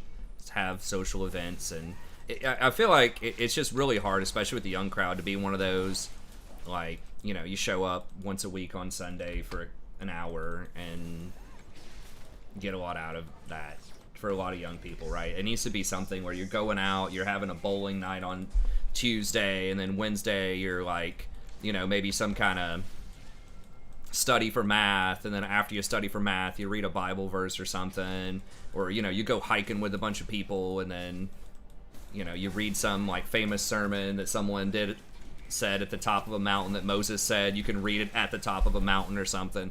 You know, just fun stuff like that I think would be really cool for a lot of young people. Just having it be more of like, feel integrated in their life, and, you know, maybe hit on problems that they wrestle with and stuff like that.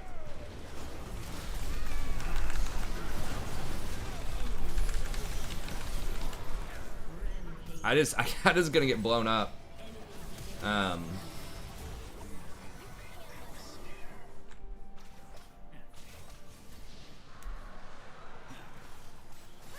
Yeah, I don't know a lot about his life, but yeah. Sounds about right. He was, what, late 1800s, early 1900s? The Giver. I don't remember a lot about The Giver, but I remember it was pretty sad. I think I read it in high school. It was a pretty good book.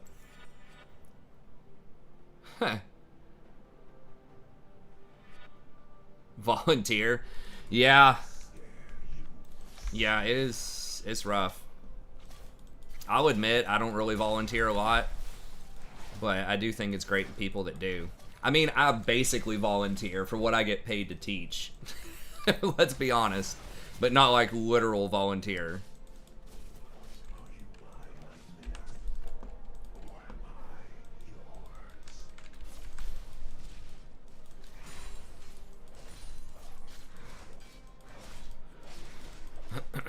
That is interesting that it is so gendered, though. I wouldn't have thought of that. I would think that naturally there would be more women than men. Women just tend to do more helper things than men. That's the stereotype, but I think there's some truth in that for sure.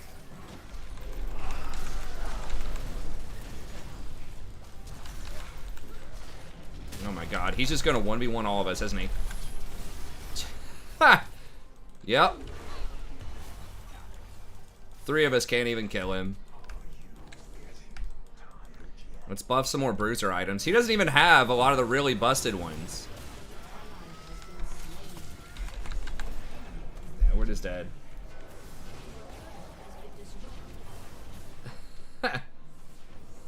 Your 20k a year goes somewhere and we both know where that is? I think we do. Have you seen the trees around your campus? Have you waved hi to the groundskeepers or the cafeteria workers?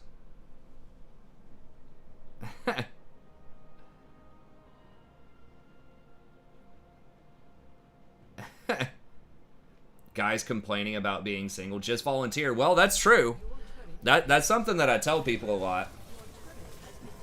Okay, so I mean, I've given this speech a lot on the channel, but like, full tenured professors, you go to school online. Well, you're paying a hell of a lot for the trees you never see. I'll tell you that. So there are like 2 different classes of professors, sort of like classes of citizens. There's tenure,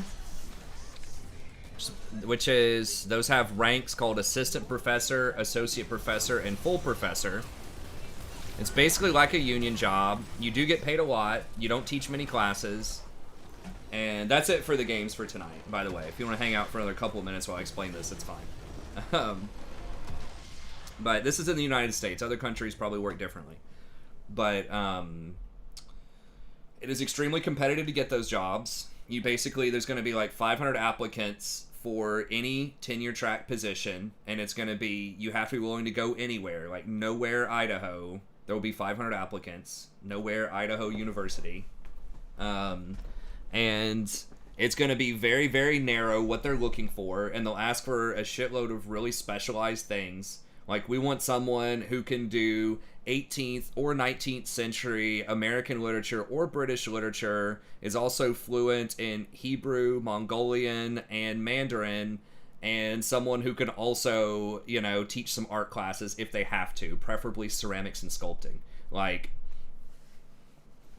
I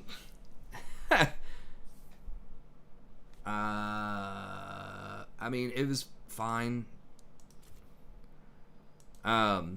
So they can just ask for anything they want, and they'll get 1 million applicants if you do manage to get that position. And the reason is there's so many more grad students than there are actual tenure track positions, because people hold those positions forever until they die most of the time, because it's not physical labor. You can do that until you're 100. You could be a professor till you're 100, and a lot of people do. And enrollments, at least in graduate schools, aren't really going up a ton. They're kind of staying steady. But anyway, so there's way, way more applicants than there are jobs. If you do get the job, you'll start off in a lot of places. It depends on where you are, but maybe like 60,000. You'll teach 2 classes, maybe 3 classes. You have to serve on a bunch of committees and do a lot of stuff. It's a pretty good life. But you have to publish a book within 3 years or you're fired and you have to start over. And if you didn't make it one time, you're probably not going to get invited back. You're probably not going to get another chance. So you got 3 years to publish a book while you're doing all that other stuff, which is really, really hard to do because academic books don't sell very well, so they don't publish very many of them.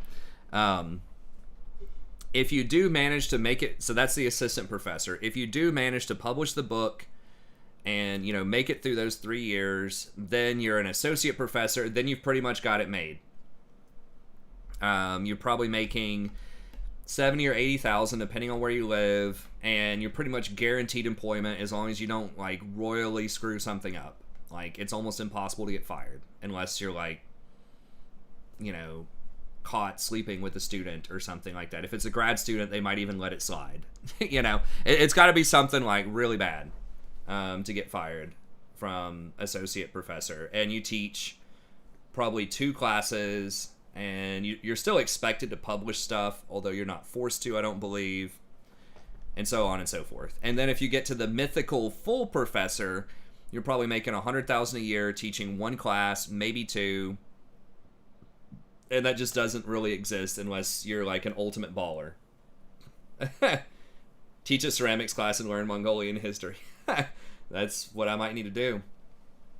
Okay, so that's tenure. So those people teach all the graduate level classes. This is in the humanities. Sciences are slightly different, but I think it's similar. In undergraduate classes, they teach 20% of those, roughly, depending on the university. But usually it's 20 to 30% of the classes offered as undergrad are taught by tenure track professors. The rest are taught by, there's different names for it, but non-tenure track professors. Sometimes they're called lecturers, sometimes they're called adjuncts, instructors, something that's not tenure track. So that's still pretty competitive at most places. They will do a national job search.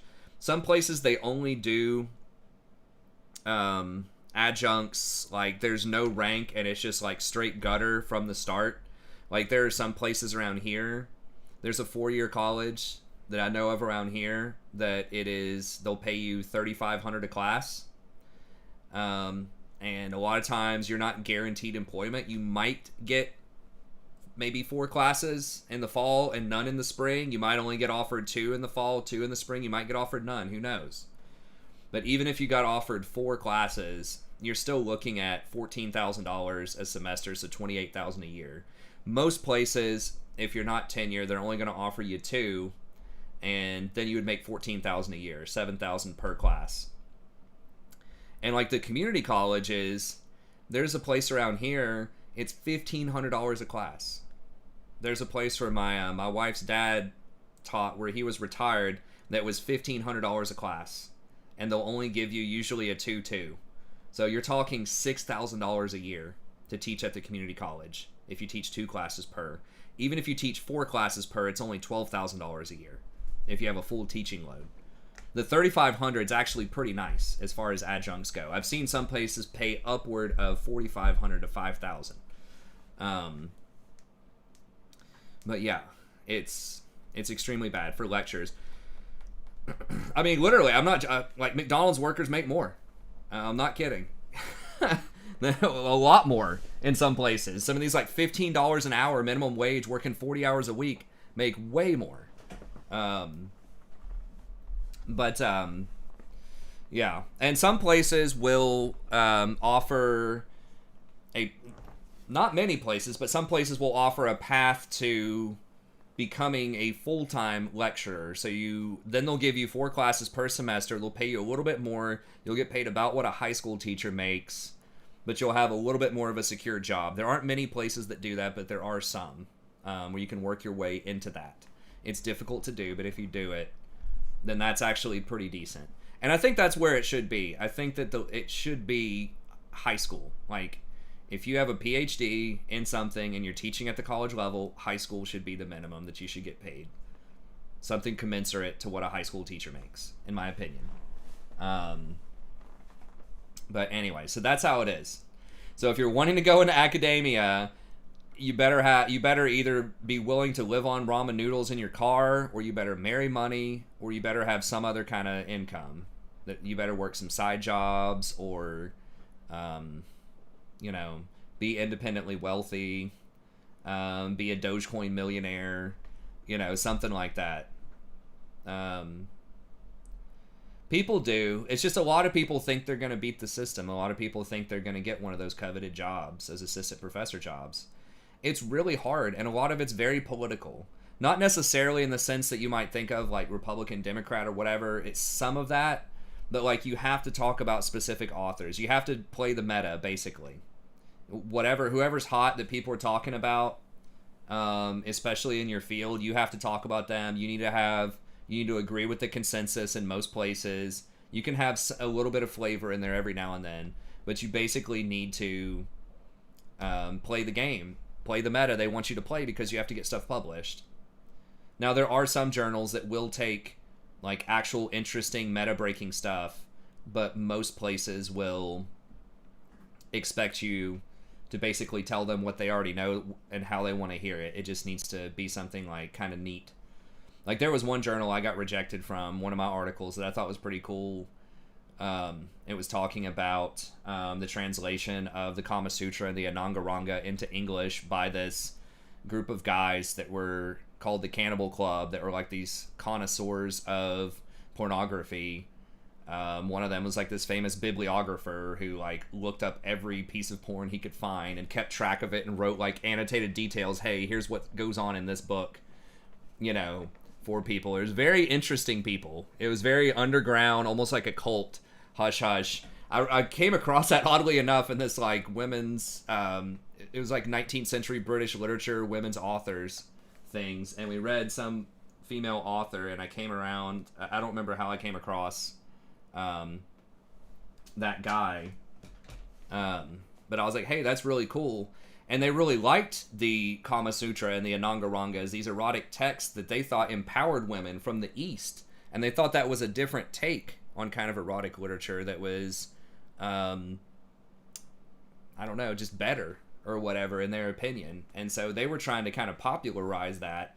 And one of them got it translated. And the reason I was looking at that, I thought it was interesting, is, a lot of what I looked at was how ideas from the colonies, especially in South Asia, especially India and Sri Lanka, how some of those ideas circulated back to the West and influenced Western culture in some ways in the 19th century. Now, usually I looked at Buddhism and how Buddhism got represented because it was such a lot of people had unique things to say about it, and it seemed to be particularly interesting to a lot of Victorians at the time. But this was just a side thing that I came across, and I thought it was really cool. It was well grounded in a lot of really weird text, historical text people hadn't looked at. It was connected with major authors. I thought it was cool. But then, someone just returned it to me, and the only comment they left was, doesn't have anything about Judith Butler in it, so we're not interested. Judith Butler, if you don't know, is like a really famous, like super feminist, identity theory, politics kind of professor, right? And it's like that identity politics and shit didn't have anything to do with that. It was a historical essay talking about this historical like group of guys, and it like, I mean, I was going based on their perspective of what they thought female, eroticism should be and how that fit into these texts and things like that. And I thought that was really cool. It's like, who gives a shit what Judith Butler thinks about it? I mean, that's cool if you want that perspective, but I was looking at the unique perspective of these people in this specific historical moment with these specific historical texts. But, I mean, that didn't ruin my life. Everybody gets rejected. It's just like the reason why. Like, if they had said it wasn't well written enough or you need to research it better or something like that, but to ask me to, like, put in some modern theorist, like, 150 years later, like, what does this person think about this, to say you won't even consider it if it doesn't have that. It wasn't like a magazine that was like the Judith Butler Daily or something, But that's just an example of what I'm talking about, where you have to talk about the right people in the right way. And to me, it was a little frustrating because I was much more interested in the historical stuff. Now, I did get something published as a master's student in a British journal. I think international stuff is a little bit more chill about that than American stuff. But in the George Eliot Review published something where I was doing a reading of a specific passage in Daniel Deronda that was talking about Buddhism and how I thought that fit in historically with what George Eliot was thinking about compassion at the time and cosmopolitanism. And anyways, I thought it was really cool, and so did they. And so they published it, and I got like $800. So that was cool. But that was my only publication I ever got. And, that's why I thought it was going to be really cool going into grad school and PhD. I'm like, wow, I already have a publication under my belt. This is really fun. I'm enjoying this. I had great faculty at the place where I did my master's. My head professor that was over my master's thesis gave such great advice. She's the one that recommended that I submit my article to this journal and stuff like that. It was a great experience. But then I got to my PhD, and it was like, there were some cool professors for sure, but I just did not fit into that program. And that program was much more reflective, I think, of the field at large, at least that I saw. And so I just became kind of disenchanted. I was just like, fuck it, I'm just much more interested in teaching than trying to play that game. And my wife and I don't want to relocate to nowhere, Idaho, either. It's worth having less money to be here, near family and friends and things like that. We'd make friends where we go, but we really just want to stay kind of where we are right now. So I was like, well, if we're not willing to move and I don't like the politics of it, then whatever. And that's why I've been so just disengaged with this dissertation for the last 5 years, because I'm just like, it just doesn't matter. No one, like, it just really isn't going to amount to anything. It's just a hoop. But that's how every job is. You got to go through some hoops sometimes. But just coming off of feeling like my stuff was Nowhere,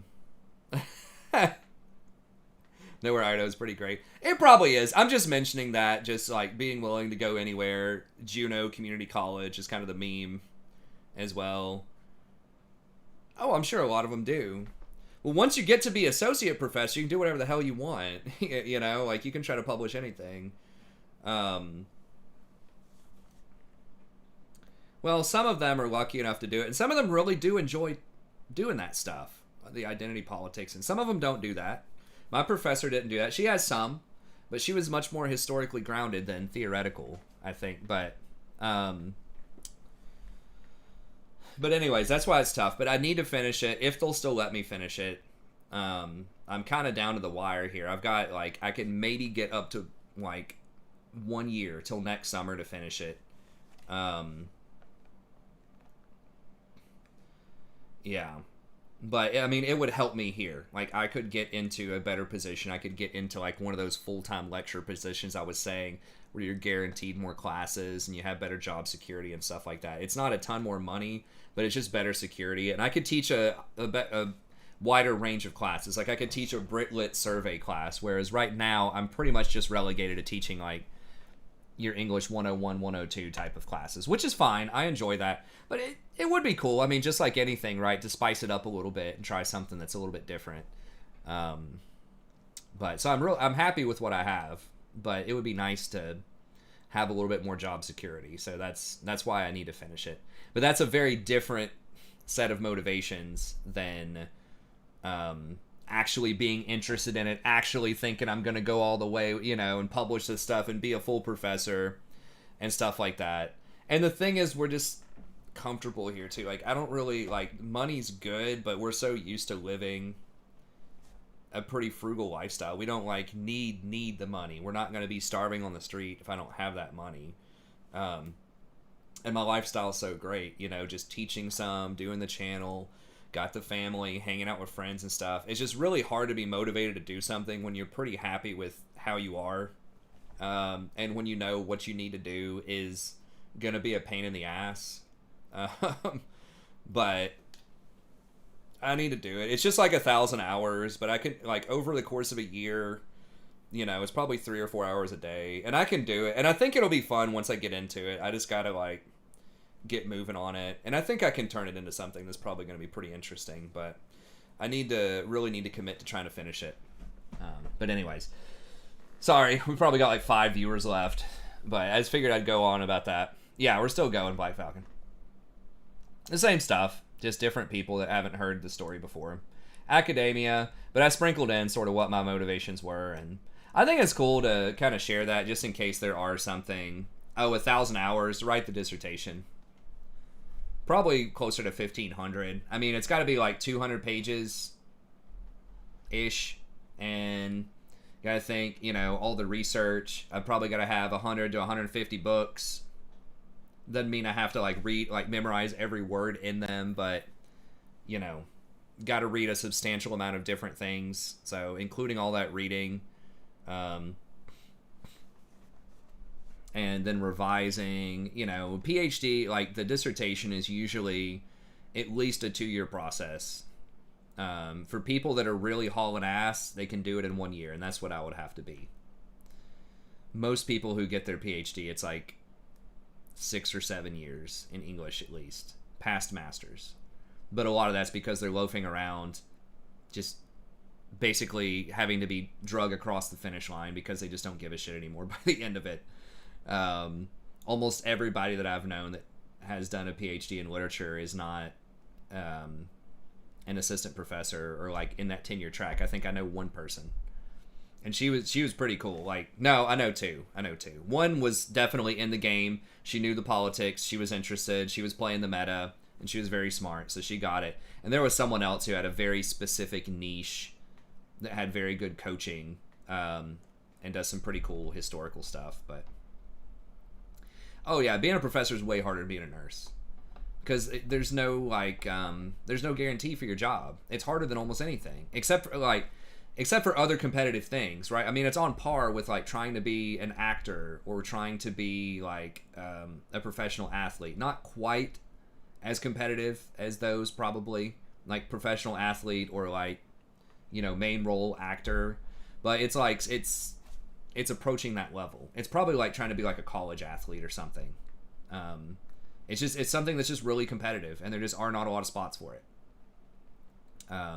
Nursing is difficult. Like, it's not a walk in the park, but once you get done with it, you're virtually guaranteed a job. Right? Or like doctor, extremely difficult to do, but you're guaranteed a job, and you don't have to do anything that creative. You just have to memorize their shit and like understand what's going on.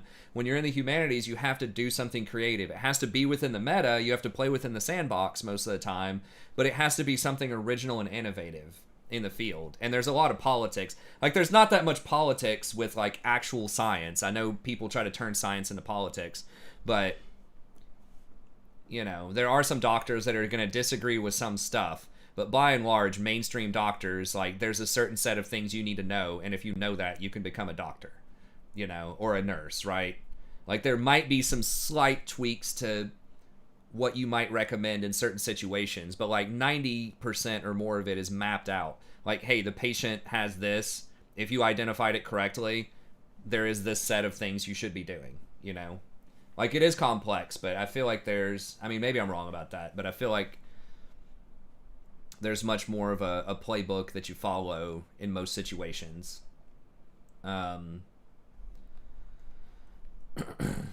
But anyways, sciences are tough too. Sciences, you have industry options though. Like, you can go work for a lab, you know.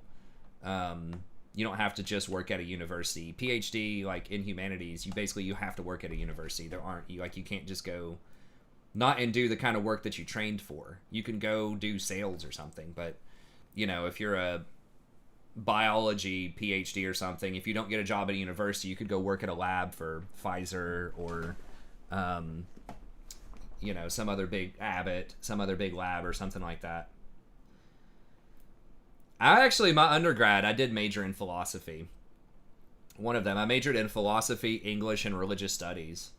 And I don't regret it in the sense that I learned a lot. I think it made me a much more insightful person. And I think that's benefited me greatly. But, yeah, as far as financially, it's not going to do that if that's what you're looking for. But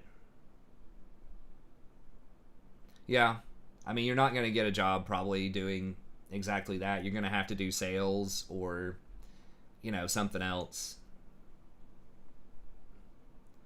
Yeah, it's difficult. I mean, I'm pretty lucky that my wife makes pretty decent money and that we live a frugal lifestyle and that I, you know, kind of have some employment around here. But yeah, a lot of people can't do it. They just get out of adjuncting after a while because they don't want to die, you know, alone in their car.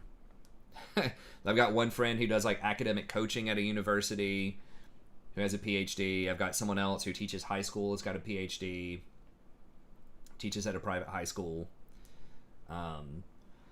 Yeah, that's how most of them get. I don't remember what the job placement is, at least in English, but in rhetoric it's a lot higher because you can do some industry stuff in rhetoric. Like, you can work in writing centers and do some more kind of like administrative stuff easier with that kind of degree. But like literature is so much harder. Literature and like creative writing are so much harder. It's probably like, I don't even know, 30% or less get a tenure position. Over like 5 years. You have to go to all these conferences and shit too. I mean, so much of it is just networking, you know. A lot of it is who you know, not what you know. You know, if you're just smoozing and you're going to like every conference you can possibly go to and you're presenting all these things and you're attending everybody else's conference and you're going up and talking to them and, you know, just buttering them up just, you know, 10 times a year, then yeah, if they see your name, you're applying, you've got like some decent stuff and they're like, oh yeah, I know Strategy Professor. Yeah, he was really cool. I had a beer with him at this conference last year and we were talking about this and this. And, you know, I told him I'd let him know if something came up. There's so much of that, just kind of backdoor dealings. You know, they'll try to make it look like there's a job search committee and, you know, to some extent there kind of is, but at the same time, a lot of it is, do you know these people or not? Do you have the recommendation of people they know is part of it. So it's like, oh yeah, I know him. And yeah, Jenny, who I've known for 30 years that always comes to this conference, she knows him. She says he's good to go. So I guess we'll take him, you know? So you really have to bust your ass doing all this networking and stuff too, which, I mean, a lot of jobs are kind of like that as well, but...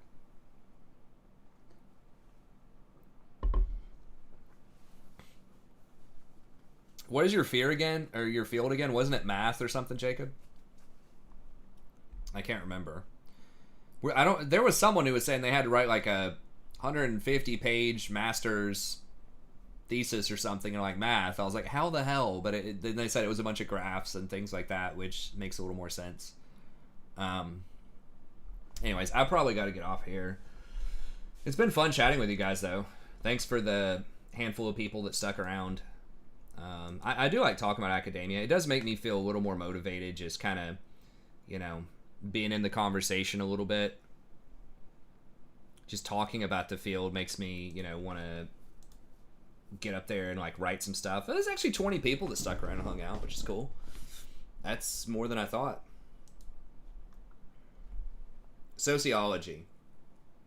Oh yeah, yeah. If you can do like data science and statistics, there's a lot of that.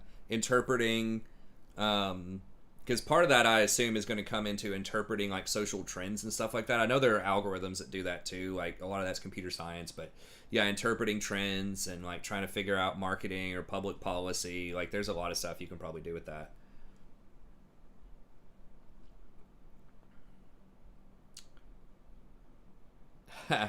I would be very careful with Rate My Professor. You can use it kind of, but it is very, very easy for that to be manipulated. Because I had either one student, or it possibly could have even been a stalker person from the channel. I'm not going to get into all this, you know. Again, there was like a whole thing with either a very troubled student or a very troubled viewer from a year or two ago. I can't remember. It was basically trying to destroy me one way or another. But they would go on to Rate My Professor with a bunch of fake accounts and write up all of this just crazy stuff. Like some of it was like just making up all these sexual harassment allegations and things, like trying to get me fired. And I like emailed Rate My Professor, and I'm like, this stuff's way out of line. That it's like, it's not even close to accurate for anything.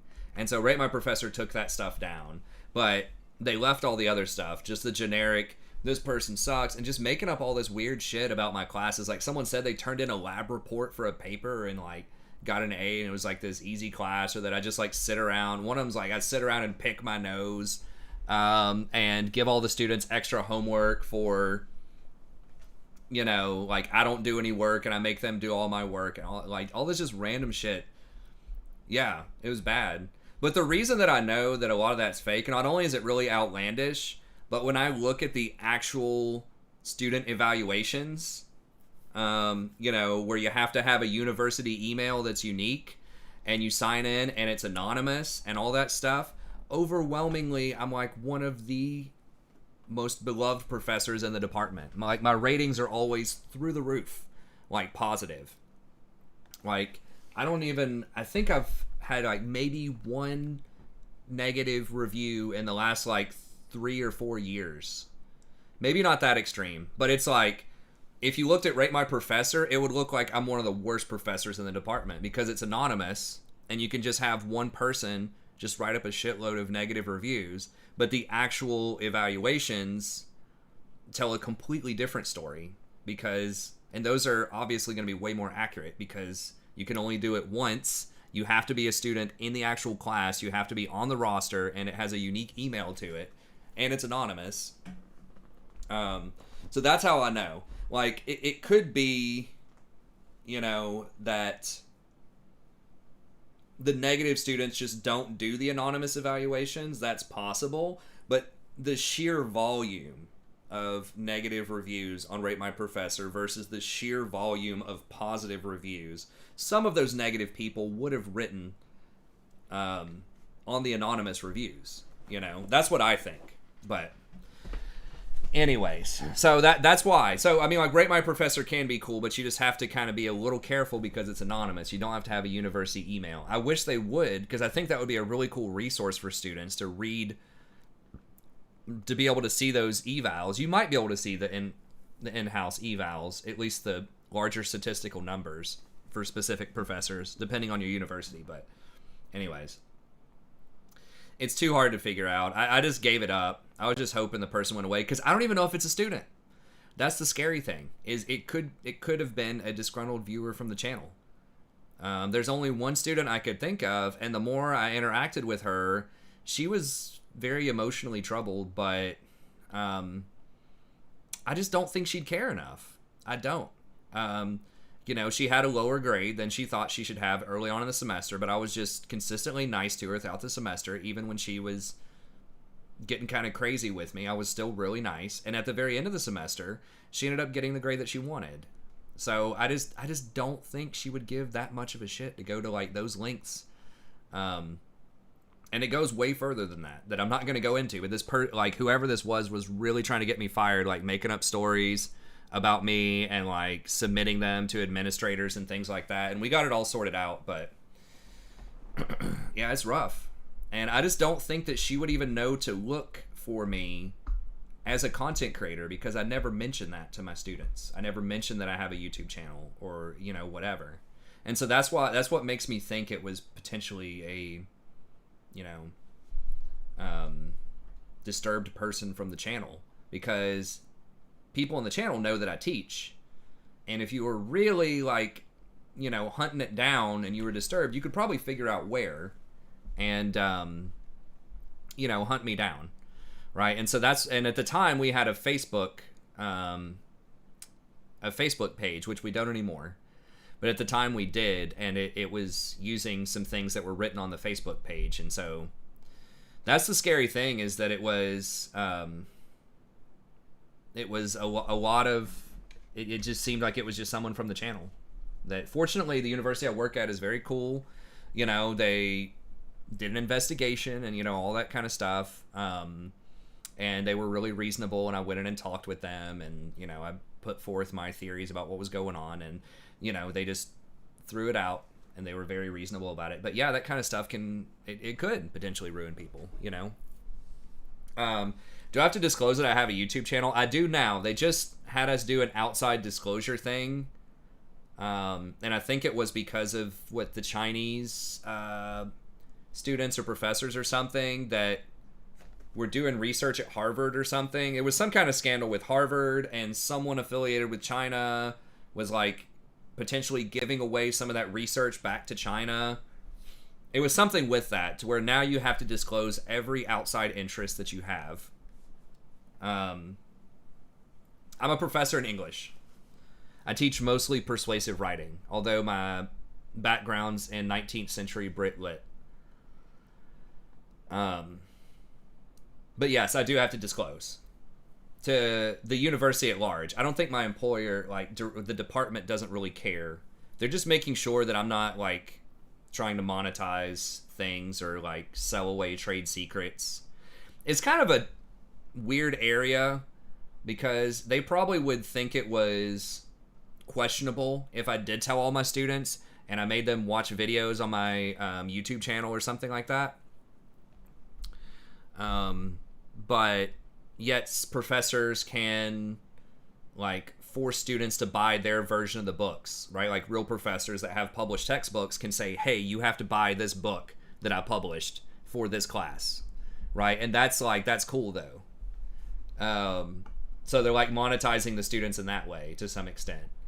So I don't know all the ins and outs. I just tell them, and I try to firewall it as much as I possibly can. I never mention where I work. I try not to talk too much about specifics of where I work or what goes on.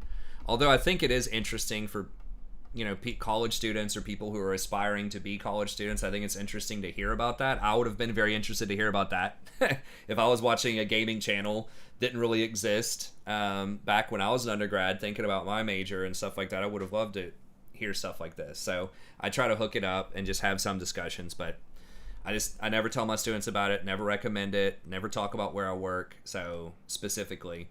So I try to firewall it as much as I can.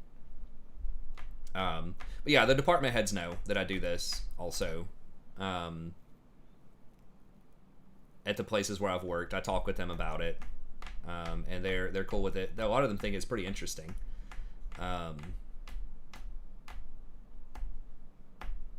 But anyways. Okay. Sean asked the dread of going through senior year of undergrad. I would just say, and then I gotta pack it up eventually here. Well, some students have figured it out. I mean, some gamers do come across me. I'm not a huge channel, but I've had like a couple of students come up and talk to me about it.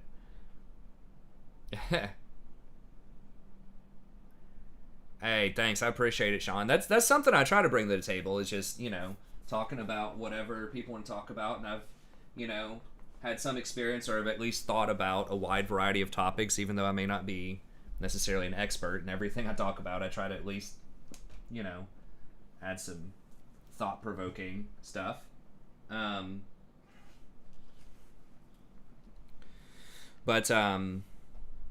Yeah, I would say just hang in there.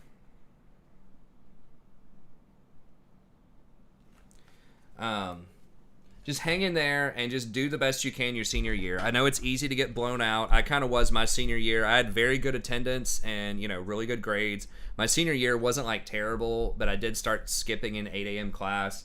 I would say as much as you can, if you can, try to take some stuff that is going to be easy or relatively chill if you have any of that left in your budget.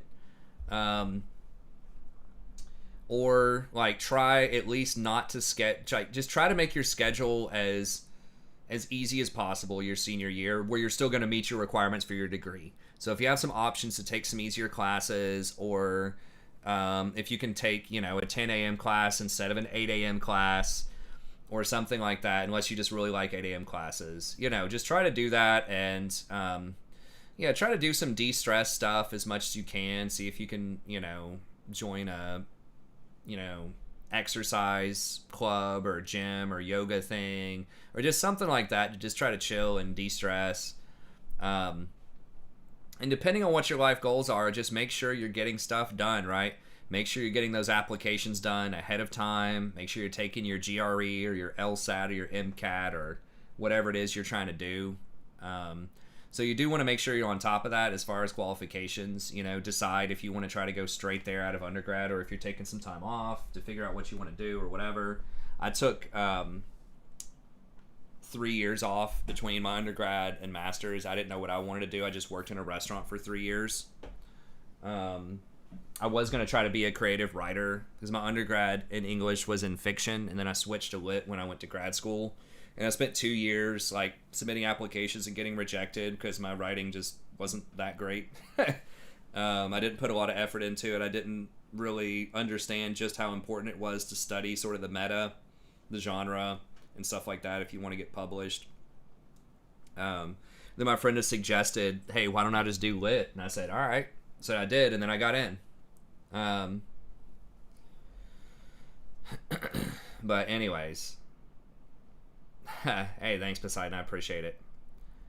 But, yeah, I mean, so it's tough. So try to find the balance. You got to make some decisions, figure out what you want to do, make sure you're setting yourself up ahead of time, make sure you know all the qualifications, ask people early for those recommendations, you take your exams, you fill out your applications, all of that. Or if you're just going to chill and take some time off, you can do that as well. But just try to get a plan, but try to find some balance in there where you can chill too, so you don't get too stressed out or too blown out.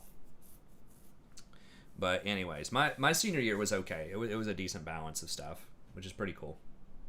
My senior year in high school was actually way harder than anything that I did undergrad, by far. I had because so many of the things were out of my specialty. In undergrad, almost all my classes are in my wheelhouse. It was all reading, writing, essay style classes, right? Humanities stuff, English, philosophy, religious studies, very similar skill set. And I was pretty good at that, especially at the undergrad level. But in high school, I had Calculus 2, Spanish 5, dual enrollment, English with a local community college. That was really easy. And then I had a senior project that substituted for a class that was writing a novel. So I wrote a 300-page novel. No, it wasn't that great, but it was really fun. I enjoyed that, but it did take up a lot of time. Dude, I go back and think about the teachers who read that stuff, like the senior projects thing. They just fucking rubber stamped that shit. There's no way anyone read any of that 300-page novel. No way in hell. So those two were easy, but Calculus 2 was for real, man. That was hard. I'm not naturally that great at math. I like it. It's fun, but I just don't get it intuitively. I can't just look at something and I just don't see all the, the meme of seeing all the trigonometry and stuff. I just don't see it. I'm solving a puzzle and it's interesting, but I just feel like I'm memorizing steps rather than intuitively knowing what's going on. Versus in English and humanities stuff, I kind of intuitively kind of understand what's going on, what's the theme of this book, how does it fit in with everything else that's going on in this historical era, and theoretically how does it fit in. The theory took me a while to get, and I'm still working on that. Theory is really hard. humanities theory. But yeah, the calculus, I got like a D in there. It was the worst grade I ever got. I almost got an A in Calc 1, and then I failed the final and got a B. And then in Calc 2, I was just like barely keeping my head above water with a D. And I was studying a lot. It's like 2 hours a night, at least, just for that one class. And then Spanish 5 was almost impossible, too, at my school at least. It was like, even the fluent person, whose last name was Rivera, that was in my class, her parents were, where the hell were they from? Puerto Rico. I think she ended up, I know she got a C on the midterm because the grammar was so hard. She was literally fluent. I hear her talking Spanish with her parents. But the grammar was so hard that she couldn't get it. I got a 32 on the midterm. That's the worst I've ever done on any mainstream test that I actually studied for. It was like virtually impossible. There's this one guy called the Hard-Brace Hustler in there. Tommy the Hard-Brace Hustler. He was so good at grammar and languages. He was taking like Spanish 5, French 5, like German, Russian. He was taking all these languages. He was so good at languages and grammar, and he got like a D on it. So I don't know, that class was just hard as hell. That teacher was like still an undergrad at the university. They were just really hard up for a teacher, so somehow she got like a teaching co-op to teach there, and she just could not calibrate like what's appropriate to try to teach high school students. I mean, I know it's like an AP class, but it was insanely difficult. Both of those classes were just like extremely hard for me. I know I had a friend who had like a 99 in calculus 2 and just slept through it. He's like an engineer now. But Jesus, that was really hard. But anyways, all right, I've been on this tangent for like an hour or something now. I don't know, but I've had fun talking with you guys. But I got to get out of here. So thank y'all very much for tuning in. I should be back tomorrow. We're gonna do we'll start off with a League stream. Probably, or a WoW stream, probably around 9:30, and then we'll transition to League, hopefully around midnight or so. So it'll start off with WoW, but it's going over to League around 12 or 12:30, and then we'll do League until 2:30 or 3. So, hey, thanks, I appreciate it. Anyways, thank y'all very much, and hope to see everyone tomorrow. Have a good day.